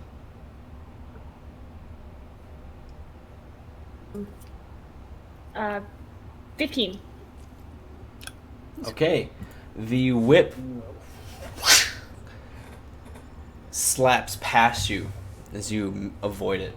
Kind of duck below. I'm gonna squeak and duck. It is now Thuban's turn. Okay, I'm going to So the one that was prone in front of me is the one that you crushed with Mold Earth, right? Mm-hmm. Well, the one Okay. directly in front. There's one more with a bow Yeah. behind him. So there's the one with the bows in the way back, and one 10 feet away. He wasn't prone. He just like got knocked back a little bit from the other guy, right? Like he's still standing. Yes. Okay. Yeah, I'm gonna attack that one and the nearest one. Oh, Okay. there are 2 more left. I thought there was only 1 left. I'm tripping. Yeah. Yeah. I mean, you took one out of the fight at the beginning with your entangle, which was nice. Mm-hmm. All right. Roll to attack. 16 plus 5 is 21 to hit. And then damage. 3 plus 5, 8 damage. Nah, I'm not going to burn a spell slot. Just 8 damage. Okay. He looks bloodied as you bop your flail into him. All right, well, I'm going to hit him with my shield, too. Okay. Then I'm going to use my bonus action to shove him again. All right. Contested athletics. Athletics. He fails. D20. Unless you get a 1, he fails. No, I got a 9. Yeah, Which is he pretty bad. fails. Okay, cool. He's knocked So back yeah, and I'm prone. gonna knock him back and prone, and then I'm gonna move forward up 5 feet. So I'm standing like right in front of him, Okay. as he's prone. And that's my turn. Cinder, it's your turn. Damn, I mean, Thuban's about to take him out. I don't know what to do, really. Crap. Get that guy in the back. Yeah, but I guess I do have a range. It's ranged. I'm gonna cast stick my staff out and cast Ignium, produce flame, and shoot it at the ranged the archer Gnoll in the back. Fuck. I rolled a 12 to hit. It's a miss. Ooh. All right. Yeah, my turn. Okay. Willow, it's your turn. Okay. Don't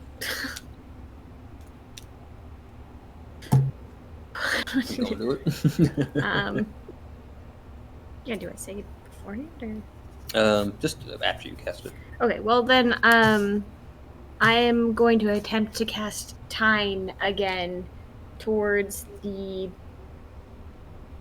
shaman. Okay.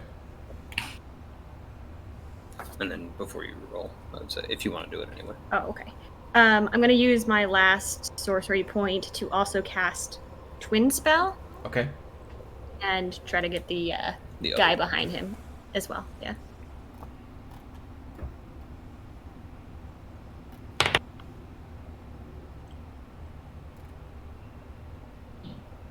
Yeah. So 14. That's a hit on the shaman. Now roll the other one. Better. Yes. So 23. Dang. Okay, you hit both. How do you? This is your first time twinning the spell. What's it look like? Oh, good question. Twinsies. I don't know. How does it usually look? However you want. I don't know. However you want it to look. Imagination. Well, I guess I'm gonna picture like, yeah, the fire leaving my hands, hitting the shaman, and maybe like kind of bubbling up, and then shooting off the side of him towards the other one. Okay, so it's not 2 spells being cast. It's the same thing, just It's going like- and seeking another target. I guess I was picturing like the twin like forming within like the impact of the other. Oh, okay. Okay, I dig it. So you did it twice, I guess. It just like kind of appeared in Uh, him. So Yeah, yeah. give me the Crazy. damage. Always good. Where is he really? Yeah, yeah. Let's go.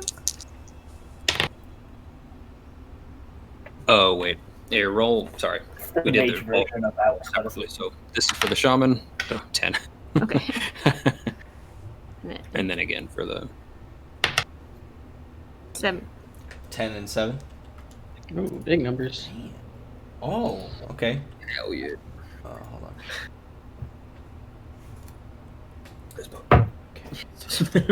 Redemption.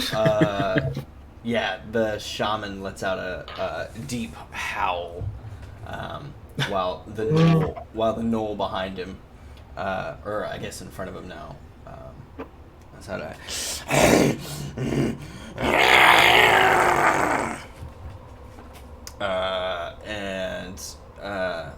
I mean, you hit him. He's currently still biting Carthor's arm.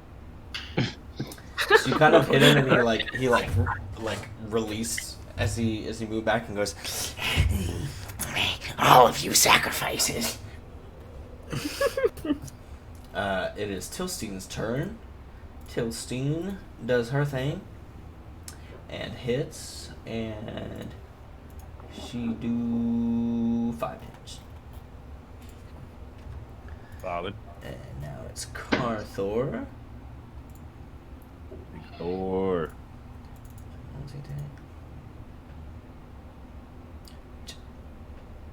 I swear I'm not trying to do like DM NPC stuff, but I roll so much that I get 20s all the time. We are not complaining. And Carthor just crit. Hell yeah, he did. Twice. Oh my god! On the gnoll that was just biting him.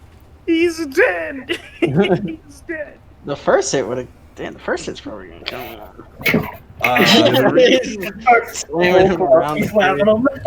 hate this. You know what? You guys aren't having NPCs anymore. You could just make us roll for the NPCs instead. Carthor shoves him back with his axe until he reaches like optimal distance and just brings it down and splits him in half. Hell yeah, he does. Because apparently he don't miss. No sir. Nah, that whole squad don't miss except for the head. Okay, it is Noel B's turn. He attacks Thuban with his spear. Oh, you said Noel B. I was like, yeah. who is Noel B? He 16 miss. Oh, miss 18. So I just think. Yeah. Then is the one in the back's turn. He shoots at Thuban as well. Completely misses. Yep, like that too. There's a 3. Miro. I am a shield wall. Death saving throw. Nat 20, nat 20, nat 20, nat 20. Hiding behind Thuban was the best decision I have ever made. Like, yeah, you're not unconscious. Yep, for once. Wish I could say the same. You got a what? Oh, you're unconscious? 15. What did I miss? 17. The guy I was hiding behind went unconscious. Aurelius, it is your turn. All right. I'm sleeping. I'm resting.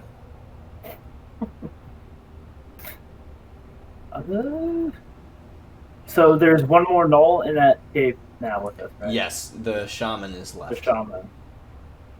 Okay.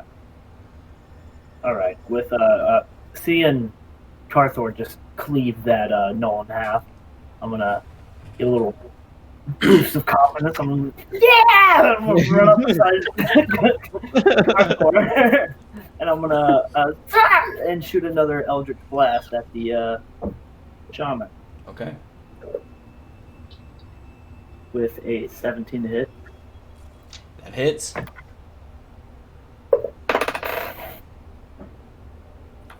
And that's 9 for damage. Okay. Ooh. He is deeply bloodied. Everybody's rolling big numbers right now. Kicking ass. Thank God. You guys. You say you guys. Hold on one second.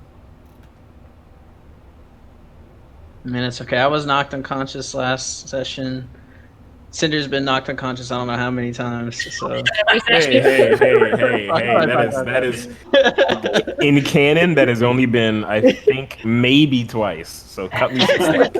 Non-canon, like 5. Half the time. stiff breeze blows and he takes a nap. Remember how much Leaf used to be knocked out? Oh my Oh god. my gosh. That's, I'm the new Leaf. No. To be fair, you only had like 6 HP. How much did you have? Like, what's your last max? Well, my AC was like 10 or 11. It's the like, shaman's Oh turn, my gosh. and he casts Spike Growth. Oh. The ground in a 20-foot radius centered on a point within range twists and sprouts hard spikes and thorns. The area becomes difficult terrain for the duration. When a creature moves into or within the area, it takes 2d4 piercing damage for every 5 feet it travels. He stole my whole flow. And he casts it directly on Miro. On Miro. No. Wait, but it says he takes damage if he moves, right? Which hits Aurelius and actually hits everyone. It hits everyone there. Oh my gosh, that is no bueno. I'm glad we went so to the right. 2d4. We need to go. It deals 3 damage to Awkward. Aurelius, Willow, and Carthor. And I believe if you are unconscious, Do I automatically fail one? I think so. Okay. Oh my gosh. Lay off the man. If an unconscious character takes damage while at 0 HP, they fail 1. Okay, yeah. So you fail 1. Okay. If it was a crit, which it can't be, it would have been 2 death saves.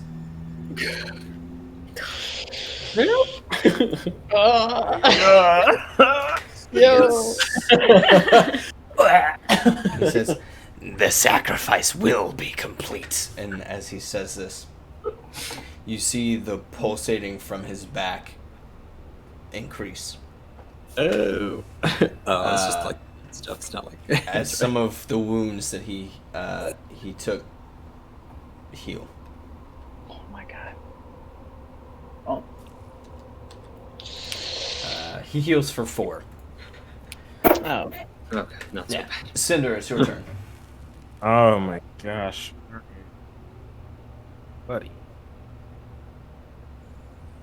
Wait, I was before Thuban? Yeah, I was one of the last people to Oh go. wait, no. Sorry, Thuban. It should be your turn. Yeah, cool. Oh wait, I. No, you. Oh, you're right. You're. I'm about to skip myself. I think yeah. I think so. Who cares? Just go. I think that's. I think that's how we were doing it before. So we'll stick with that. Yeah, I think right because you casted yellow fire spell. I can't remember which one you used. 'cause you Yellow have a fire different spell. I can't remember which one. Yeah, so I'm gonna move forward towards the last knoll. The one that broke out of the entanglement and swing at him. It isn't difficult terrain. I just don't remembering, but I don't. I think you already might have moved past that. Uh, I haven't moved towards it yet, but I Okay. should have Yeah, enough then you movement, would- right? yes, yeah, you'll have enough movement, but it is difficult terrain. Okay, so I imagine I don't have any more movement after this. Mhm. Okay, so I'm gonna move forward. I'm just gonna do my thing and I'm gonna swing at him.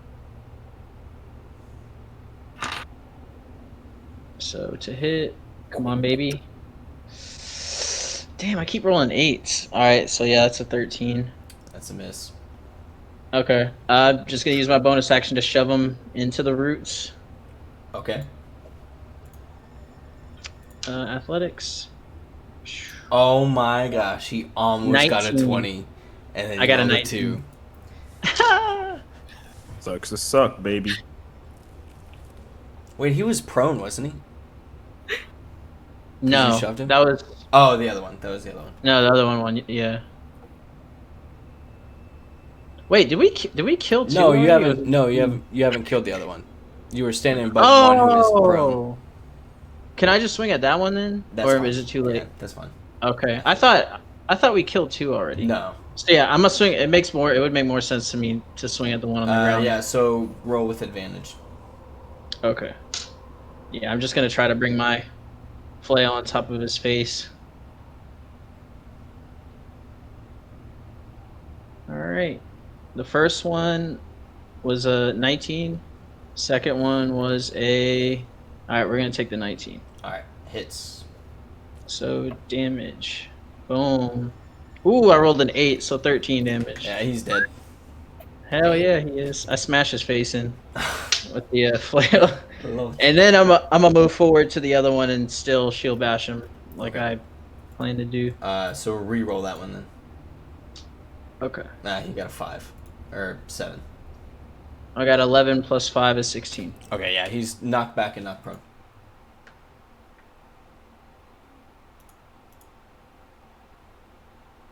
Hold on, I can't hear.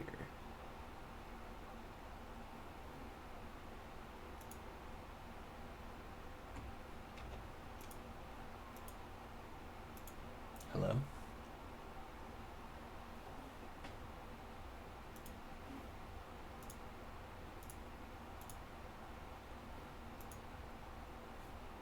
What happened?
Yeah, like He's gonna be like that hamster from Fairly Odd Parents. I can't heal him, but I can bring him back. Oh, spare the dying. That's the Yeah, I think that's it. There he is. If only somebody. All right, so just for that, we have to go for another hour because you chat demanded it. So I'm Yeah, actually it's okay. eating. If Miro dies, we'll put your body to use. Hey, We'll just like cut your here head we off. go. The other guy on there. Back once again. Can you guys There hear we me? go. Yes. Okay, Yeah, we cool. can hear you. Say quips and sometimes. Padme try and do some emergency wire routing. Yeah, I had to. You know, it's the history of Norse. Yeah, I'll tell you about Big Stunum. I had to get my chief engineer on it. She's better than a droid. Padme, yeah. Padme's sitting there. She's got like a little tool belt. Like I can fix it. You have to make her an NPC now. Have they shown any cat people on like Cathar or anything like that on Star Wars yet? On live action or the shows? I don't think so. I haven't seen On that. Mandalorian or Clone Wars? I don't think they have. Okay, so we were on Keep your head in Cinder's the turn, game, right? Yes, I think. Yeah, we were. Okay, and there's one more left now. Yeah. Okay, and so I'm not only gonna have to cross Thuban, I'm gonna have to cross the. Well, no, I could No, peek you didn't out have to from. cross, yeah. Okay, I'm gonna cast. Well, I gotta get around Thuban regardless, because this ain't gonna end up pretty if I attack with behind him. So I'm gonna cast. What was the name? Lava Doe. I'm gonna cast Burning Hands. On. I'm gonna get within range at least of the last ranged Gnoll and cast Burning Hands on him. Yes, you guys didn't know I had that because I just been casting Produce Flame this entire time. You stepped to the side and did that, right? Yeah, no, I got in front of you. I made sure. I was gonna say, 'cause you got me behind me, dude. I'm getting. I was like, hey guys, what's What's the spell DC? The DC. Oh, you have to Dex Yeah, of I 12. You have to beat. Yeah, you 12. got 14. Dang. So what's the damage? Oh yeah, when he still gets hit, right? Yeah, right, he right. just takes half. It's 3D. Oh, I gotta roll, don't I? Idiot. He was on the ground and he said, just like laid flat. Oh, he automatically fails. He can't. Oh, because he's prone. He can't. Oh, I didn't know that. I didn't know that. Oh yeah, he got knocked down. Yeah. I got you.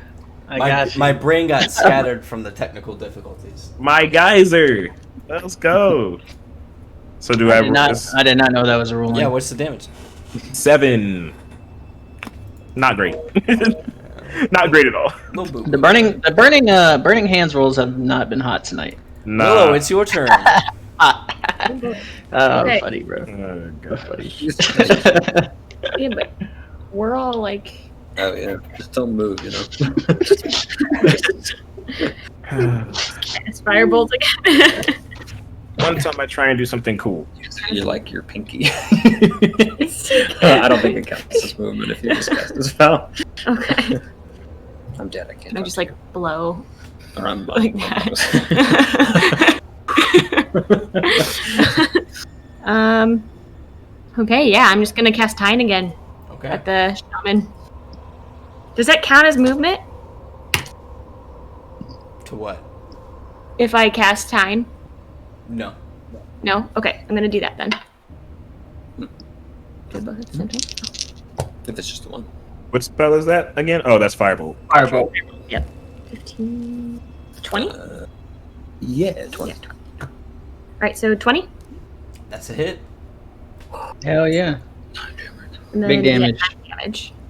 9 damage. Yeah. Ooh. She has a roll below Another 5 one. time with Firebolt. Oh yeah. The shaman is hit with the firebolt. Back. Drops down for a second.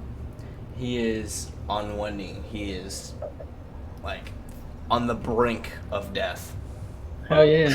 Take a seat, buddy. But he is not dead. Fucking Willow does work like every time we fight.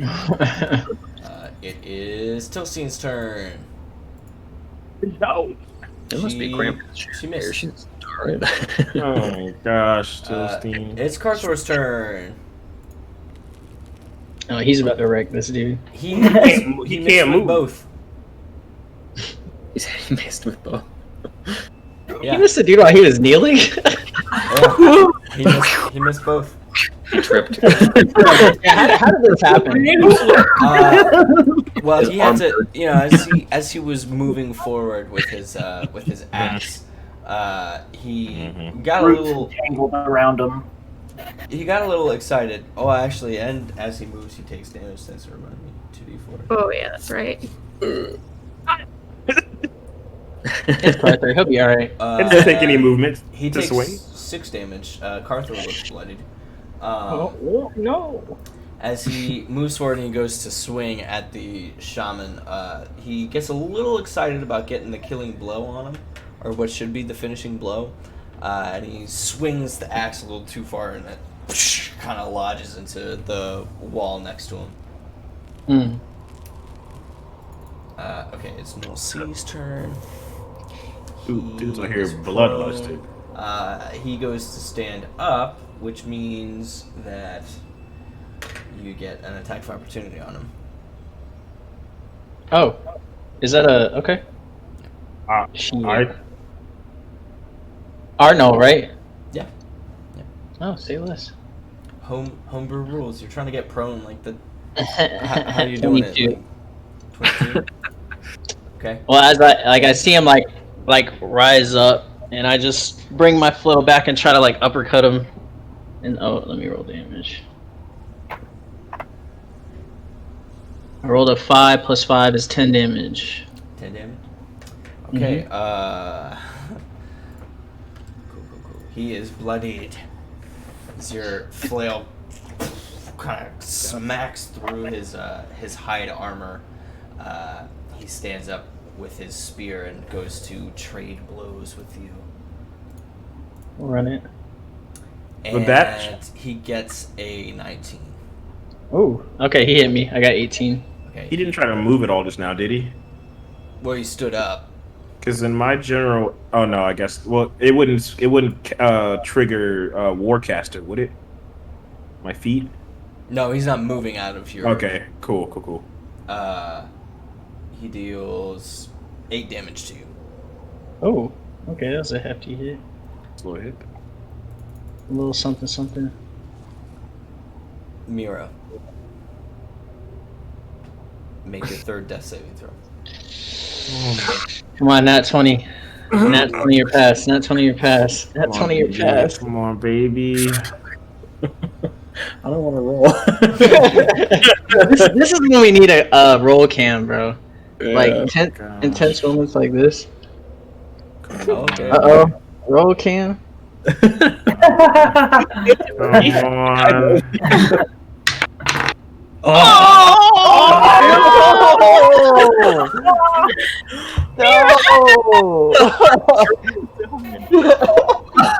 Double roll cams. Fuck. That was so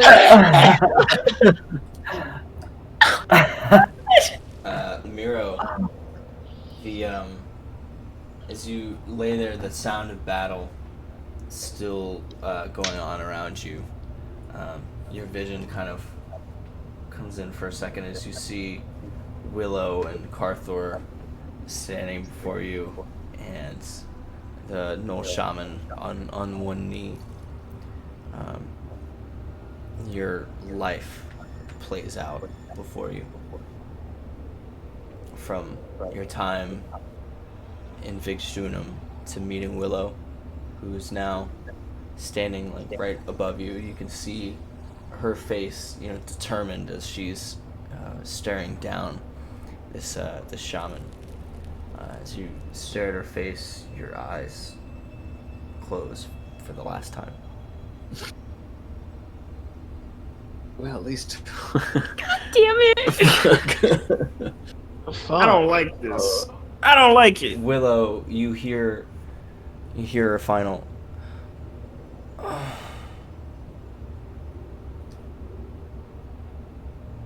boy.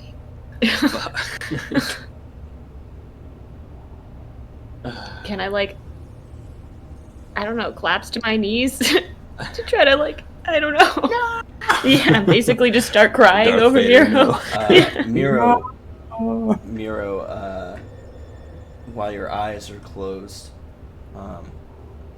you hear, you're like vaguely, like very faintly aware of the fact that Willow is now closer to you than she was. With your eyes still closed, is there anything you want to say?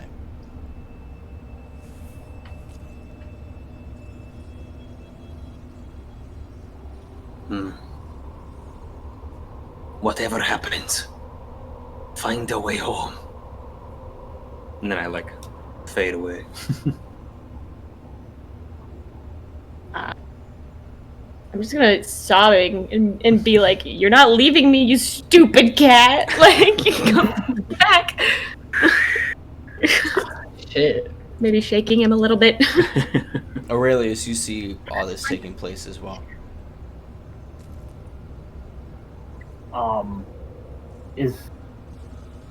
Is combat over?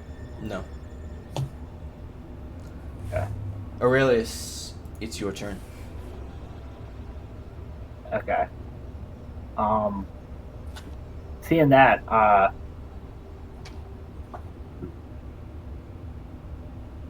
just gonna I'm gonna have a Lou land on Miro, and I'm gonna attempt to cast Spare the Dying cantrip through him. It has no effect. Okay.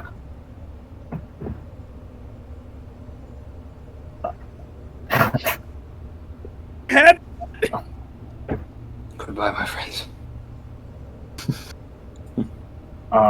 Shit. I'm just gonna try to run up to him through the thorns and vines and shit. You take. For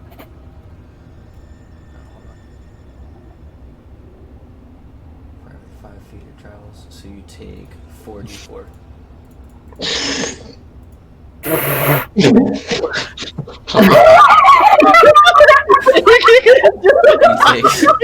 You take 7 damage.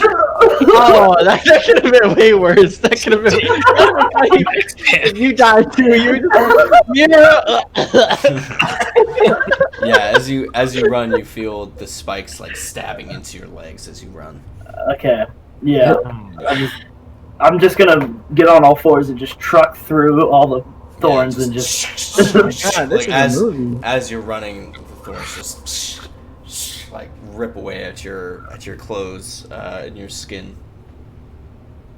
And I'm just gonna come to across from Willow over Miro's body and just kind of watch. Not really say anything. It's the shaman's turn. I hate it here. I'm actually kind of sad. Me too. It is really sad. I'm like, is there a way to bring it back? Not without lots of gold.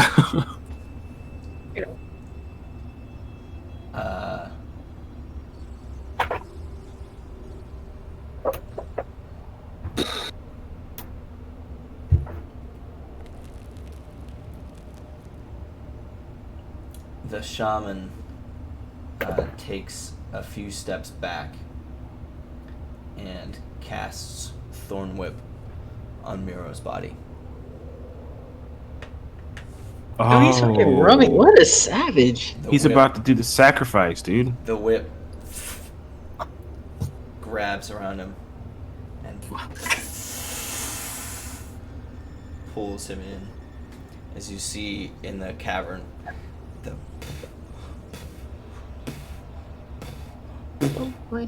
as red starts pouring from his hand through the whip into Miro's body.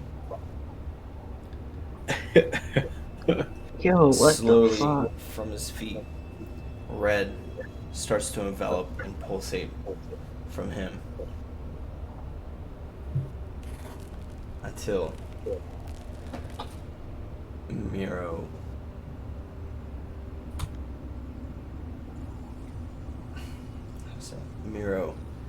goes into the whip. And the whip folds back into the shaman's arm.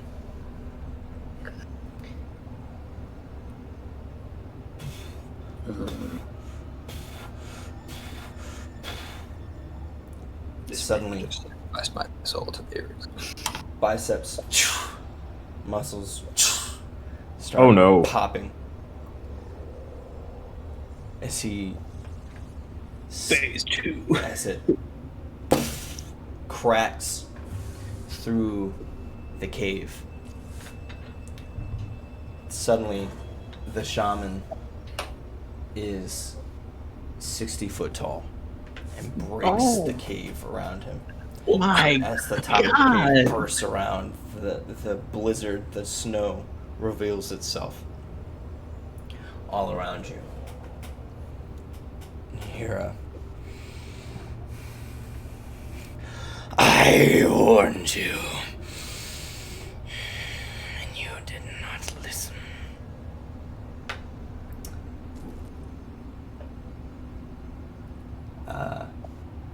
From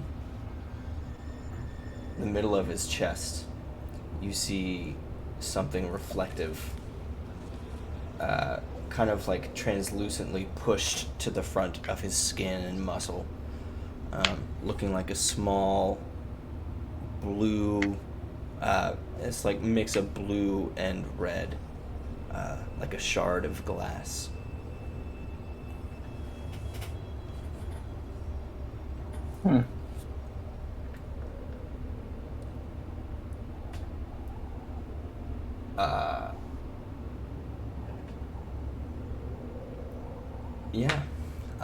And he heals fully. Wait, what? It gets worse? What? He what? Like Dark Eater mid-ear all over again. Yeah, and all across his body is just red light just gleaming from him. His eyes, red fog out of pitch black pupils and sockets.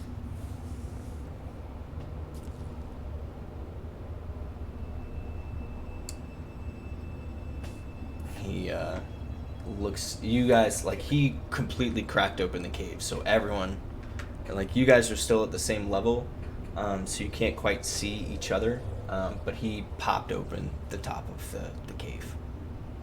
Oh, yeah. I'm assuming we felt this like rumble too. Oh, big time. Like the entire cave. Yeah. No idea what's going on. How's the structure of the cave doing? It is crumbling. It is crumbling above you guys. As that happens, he takes a step out and with his foot kicks open part of the cave to his right. It looks like he is no longer interested in you as he starts walking towards Frostbite. Oh, fuck. What have we done? Yo, we made the prophecy happen. As this happens, I say to Thuban, what the hell is that? I look towards the knoll, the last knoll alive. Oh no. Yeah, there's one left, right? The last knoll alive drops to his hands and knees in sight of this gigantic knoll. Can we see it too, where we're at? Oh yeah, you can see it. Is combat still going on? No, combat has ended. Do we recognize what this thing is, like from You see the description? No, you wouldn't. I had imagined that we were in like a tunnel, almost. Yeah. So it's like a tunnel, but now he's popped open the tunnel both in front of you guys, and as he grew, it popped open the tunnel on the other side. So you guys still can't see each other, Like imagine like an anthill that had like the top. Yeah. Like the top popped open. Gotcha. Well, first things first, I'm walking up to that remaining knoll that's now bowing and casting Ignium at point blank. Okay. Yeah, like just shoot straight through the top of his skull to the ground. Yeah. And then I look up, and I guess I finally lay eyes on the shaman for the first time in this likeness. Can I look up to any of the other platforms and see if I can see our friends at all? You'd have to climb the 20-foot to get to the top to be able to look around. Like Okay. sheer wall. The sheer wall. Okay. Well, I'm going to cast Expeditious Retreat. And then I'm going to use my whatever movement I dash, and then I'll use my movement as well to try and get to them, or get up to that big opening that's now on the other side. Make me a acrobatics or athletics check to climb. I'm gonna follow him. Okay. I'm also using my shield to block any like falling rocks towards us or anything. Yeah, I mean the cave. It's not so much that the cave above you is crumbling; it's that as he kicked it up, like bits of the rock are like crumbling down. I rolled a 19 on acrobatics. Okay. Yeah, you can climb up. You want me to roll? Okay, acrobatics. Shit, I rolled the wrong thing. Tilstein cannot climb, so she is running. She's running out into the clearing that we are in as well. Yeah. I kind of. I guess before I would have even left, I would just say, get to safety, because clearly, like, we would know that she can't climb. Right. Yeah. Just let her know She starts running towards where, like, back, towards where you guys had been, previously, like back in the center room. All right, I'm up into the opening. What do I see? As you look out, you see this giant knoll walking towards, starting to make his way towards Frostbite. Judging by its height and general speed, it's not running, it's just walking, that it'll be there in a couple minutes. Thuban's behind me? Thuban is behind you. He made it up. Seeing this, I'm like, may the gods have mercy on all of our souls. As you look around, you basically see like the top of Carthor's head, since he's the tallest of them. So you kind of like see his horns sitting up. I just looked to Thuban, and because you said this thing is 60 feet tall. Yes. That's pretty big. That's how many stories would that be? Quite a few. I tell Thuban to tend to them so we can get out of there immediately.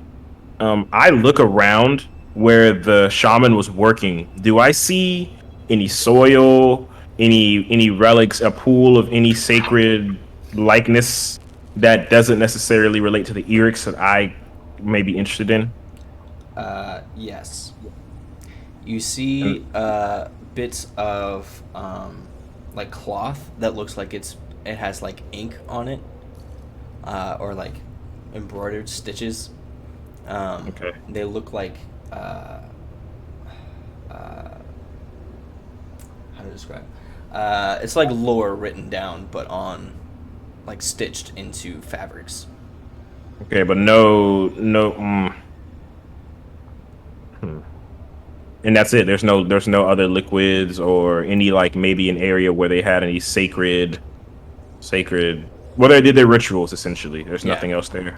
Yeah, there's like a little pool that has like very small, like maybe this big, of like water, or looks like water. It's a liquid, and on the center like pedestal is where all the like the cloth like fabrics or whatever are. Okay. I go back down. I know, sorry, this is kind of redundant. I probably should have done this first. And I find some earth and I take out of my bag one of the 5 seeds that I have. Okay. And I put it into the ground. Okay. And yeah, I plant it. Willow, Aurelius, what are you guys doing? Willow's still on the ground, sort of in shock from what she just saw happen to Miro. She's also like, she's got some tears are streaming down her face, but she's not necessarily aware of it right now. And I think that she's gonna slowly come to the realization of like, Miro's gone, and she's gonna start to get really angry. Her eyes are gonna start glowing, and her hair is gonna come up, and her hands are gonna kind of both her hair and her hands are gonna kind of catch on fire, and she's gonna turn towards Carthor, I guess, and just start shouting like, "Why the fuck did we come down here? Why on earth would you tell him that we should go?" And then I'm gonna turn and like point towards the bag where the head is and say like, "You've said that you've beheaded him multiple times. Is it possible to bring Miro back?" And like aim hands at him like as a very threatening gesture. Carthor he's just looking at you. Not like he looks like he pities you, not quite pities, but like feels for you. He says, I'm not sure. I only know of the patrons in which Yepos is able to come back. I suppose it's possible.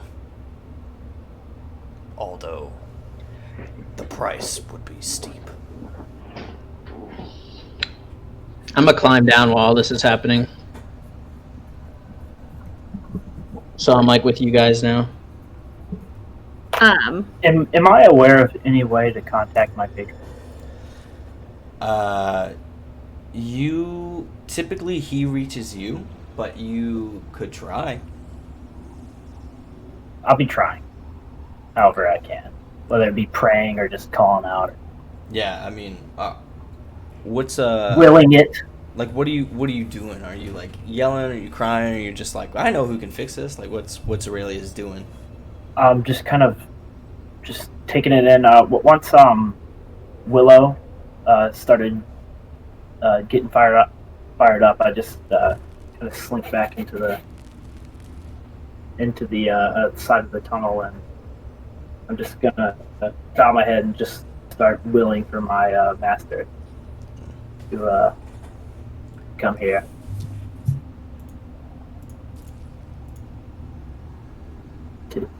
To hear my call. In the darkness, right behind you, in the rock, in the shadow,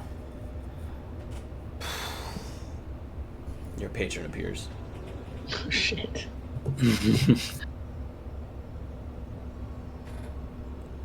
He just stares at you. Faceless, smoke pouring from his hands and his robe. Okay, I'm gonna start shaking, but try to hide it, and doing the best I can to hold back tears. I'm gonna say, Can you bring my friend back? What price do you pay? Whatever I have to give.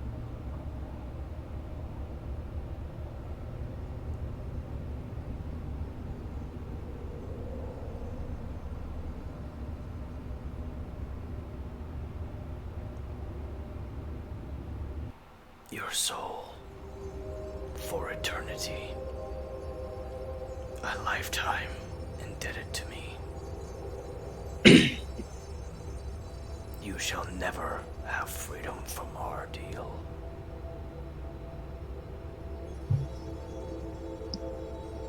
Okay. I'll do it. There is a task you must complete. anything, I'll do it. Pull the shard from his chest, and your friend will be revived. Okay, I'm gonna turn around and just run up to Miro's body and pull the shard out. No, Miro's body is gone. He's saying from. Oh shard. yeah, that's right. The shaman. Yeah, this is. Yeah. We're still in this chest. Good luck. Alright. He said, "Fight the big boy."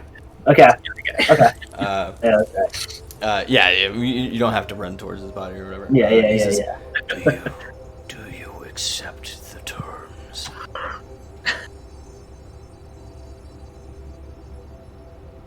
My soul's trapped with the Erics. I accept. The deal is struck. As the smoke disappears back into the wall.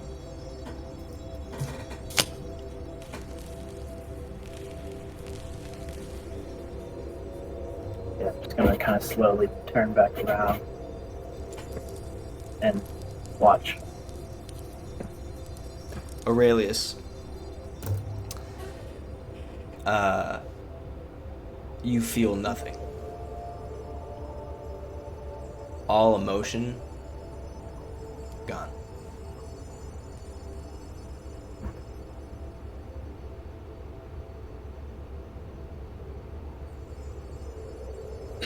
Okay. What are you guys doing? I'm a climb down from where I was and I'm gonna say, "Is everyone all right?" And I'm gonna look around at everyone, seeing like, reading body language and faces and stuff. And where is Miro? I think Willow's gonna turn to him now. Oh shit! Slap him with hot fire. I don't know. And just start yelling at him as well, and be like, "Where do you think he is? Do you see him anywhere? What good does holding a moral high ground do if you lose everyone you love in the process? Where are your precious four now?" I'm just gonna look back at her, like quietly, trying to like not show any emotion and anything, and I kind of nod my head and I say, "I'm sorry, Willow." I think But we Willow's must- just gonna kind of collapse and start crying. I'm gonna look to Carthor and Aurelius and I'm gonna say, "We must do something about that creature. It's heading towards the town." But I'm speaking quietly, like I'm feeling the loss of Miro too. Like I'm sad about it, I've got an idea. And what is that, child? We Carthor pull the looks shard. intently. We pull the shard from its chest. I'm gonna cross Hear my this arms. discussion from below. Hmm? Can I hear this discussion from below? I don't want to interject. I'm just trying to listen. No, you'd be a little too far. It sounds like they're all speaking pretty, Okay. pretty sincere, pretty quiet. The shard, you say, child? What do you mean? When it took Miro, it turned him into a shard. We pull that shard out of that Gnolledge chest. When you say this, I'm kind of sitting there like We get Miro back. thinking, well, it's better than nothing. We need to act now, or more people may lose their lives.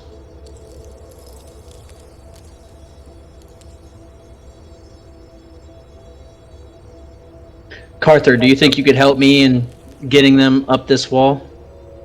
He nods his head. How is Willow doing? Struggling, but I think she's contained herself a bit. She's like willing to follow you guys. Cinder, you plant the seed. Right? Yeah, it's been planted. Yeah, I planted it. Okay. I'm gonna kind of go up and tug on Willow and say, Willow, I think I can save. I think you can save Miro? Kind of look at you in disbelief. We just have to get that shard out. How do you know this? How do you know this child? I just know. I think that's gonna be enough for Willow. She's gonna like nod and say, "All right, well then let's get that shard." I'm gonna walk over to Willow and like, you're still on the like crouching on the ground, right? You said you collapsed. All right, I'm gonna offer my hand to you, and like give you a nod. To like help you up. All right, Willow's gonna take it and sort of nod awkwardly at you, knowing the words that you spoke. All right, to the town then.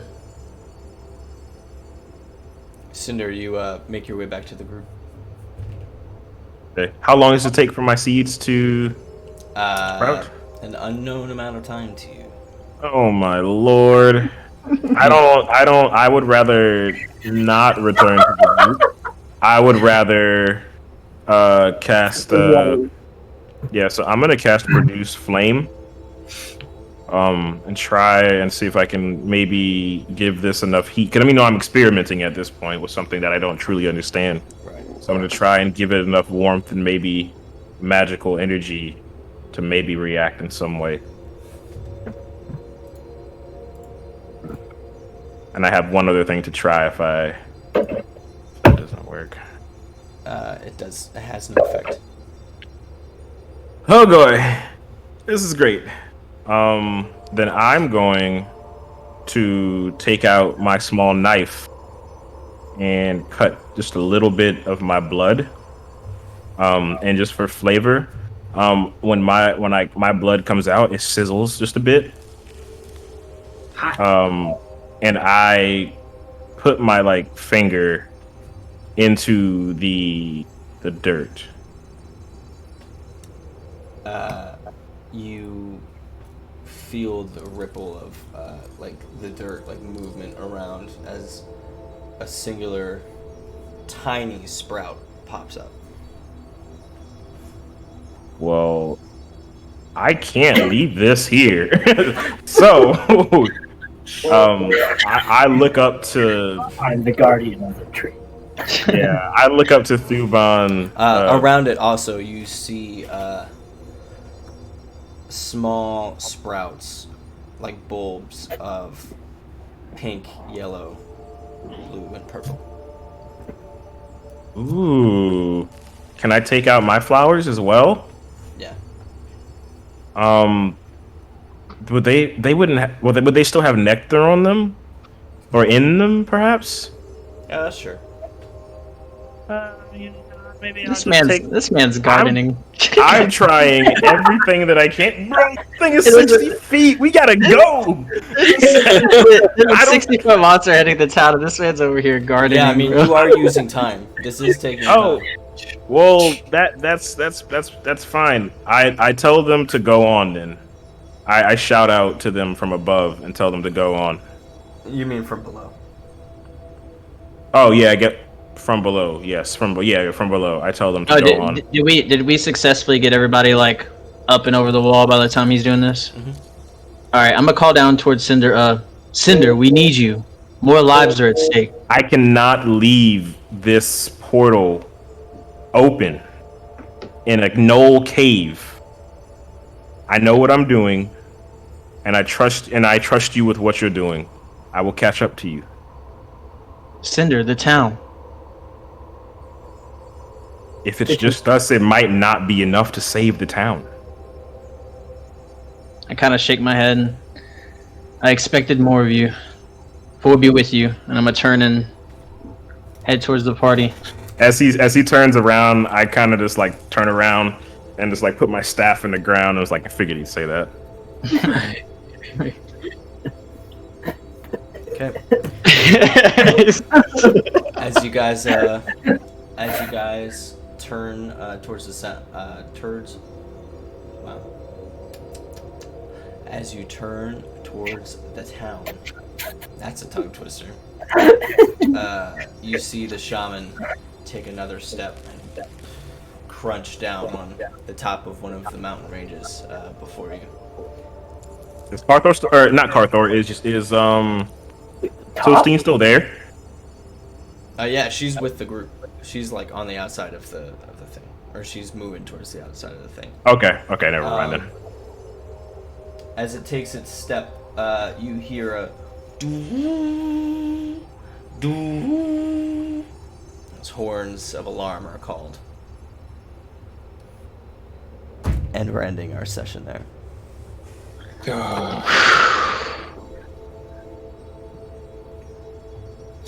I need a drink. Dude, that was so heavy. Oh my gosh. I want to go on. I need to know what this is. It's like Mandalorian. Man. I really rolled through. Holy shit. Dude, that might have been the best session yet. That might be more. That might have been crazier than when we had that boss fight. Yeah. That was awesome. Goodbye. Wow. Well, guys, thank you for joining us this week. We are so glad to have had you. Join us next time to see what happens next. 7 to 11 p.m. every Friday. Take care. Have a good week. Stay healthy. Yeah. Yee.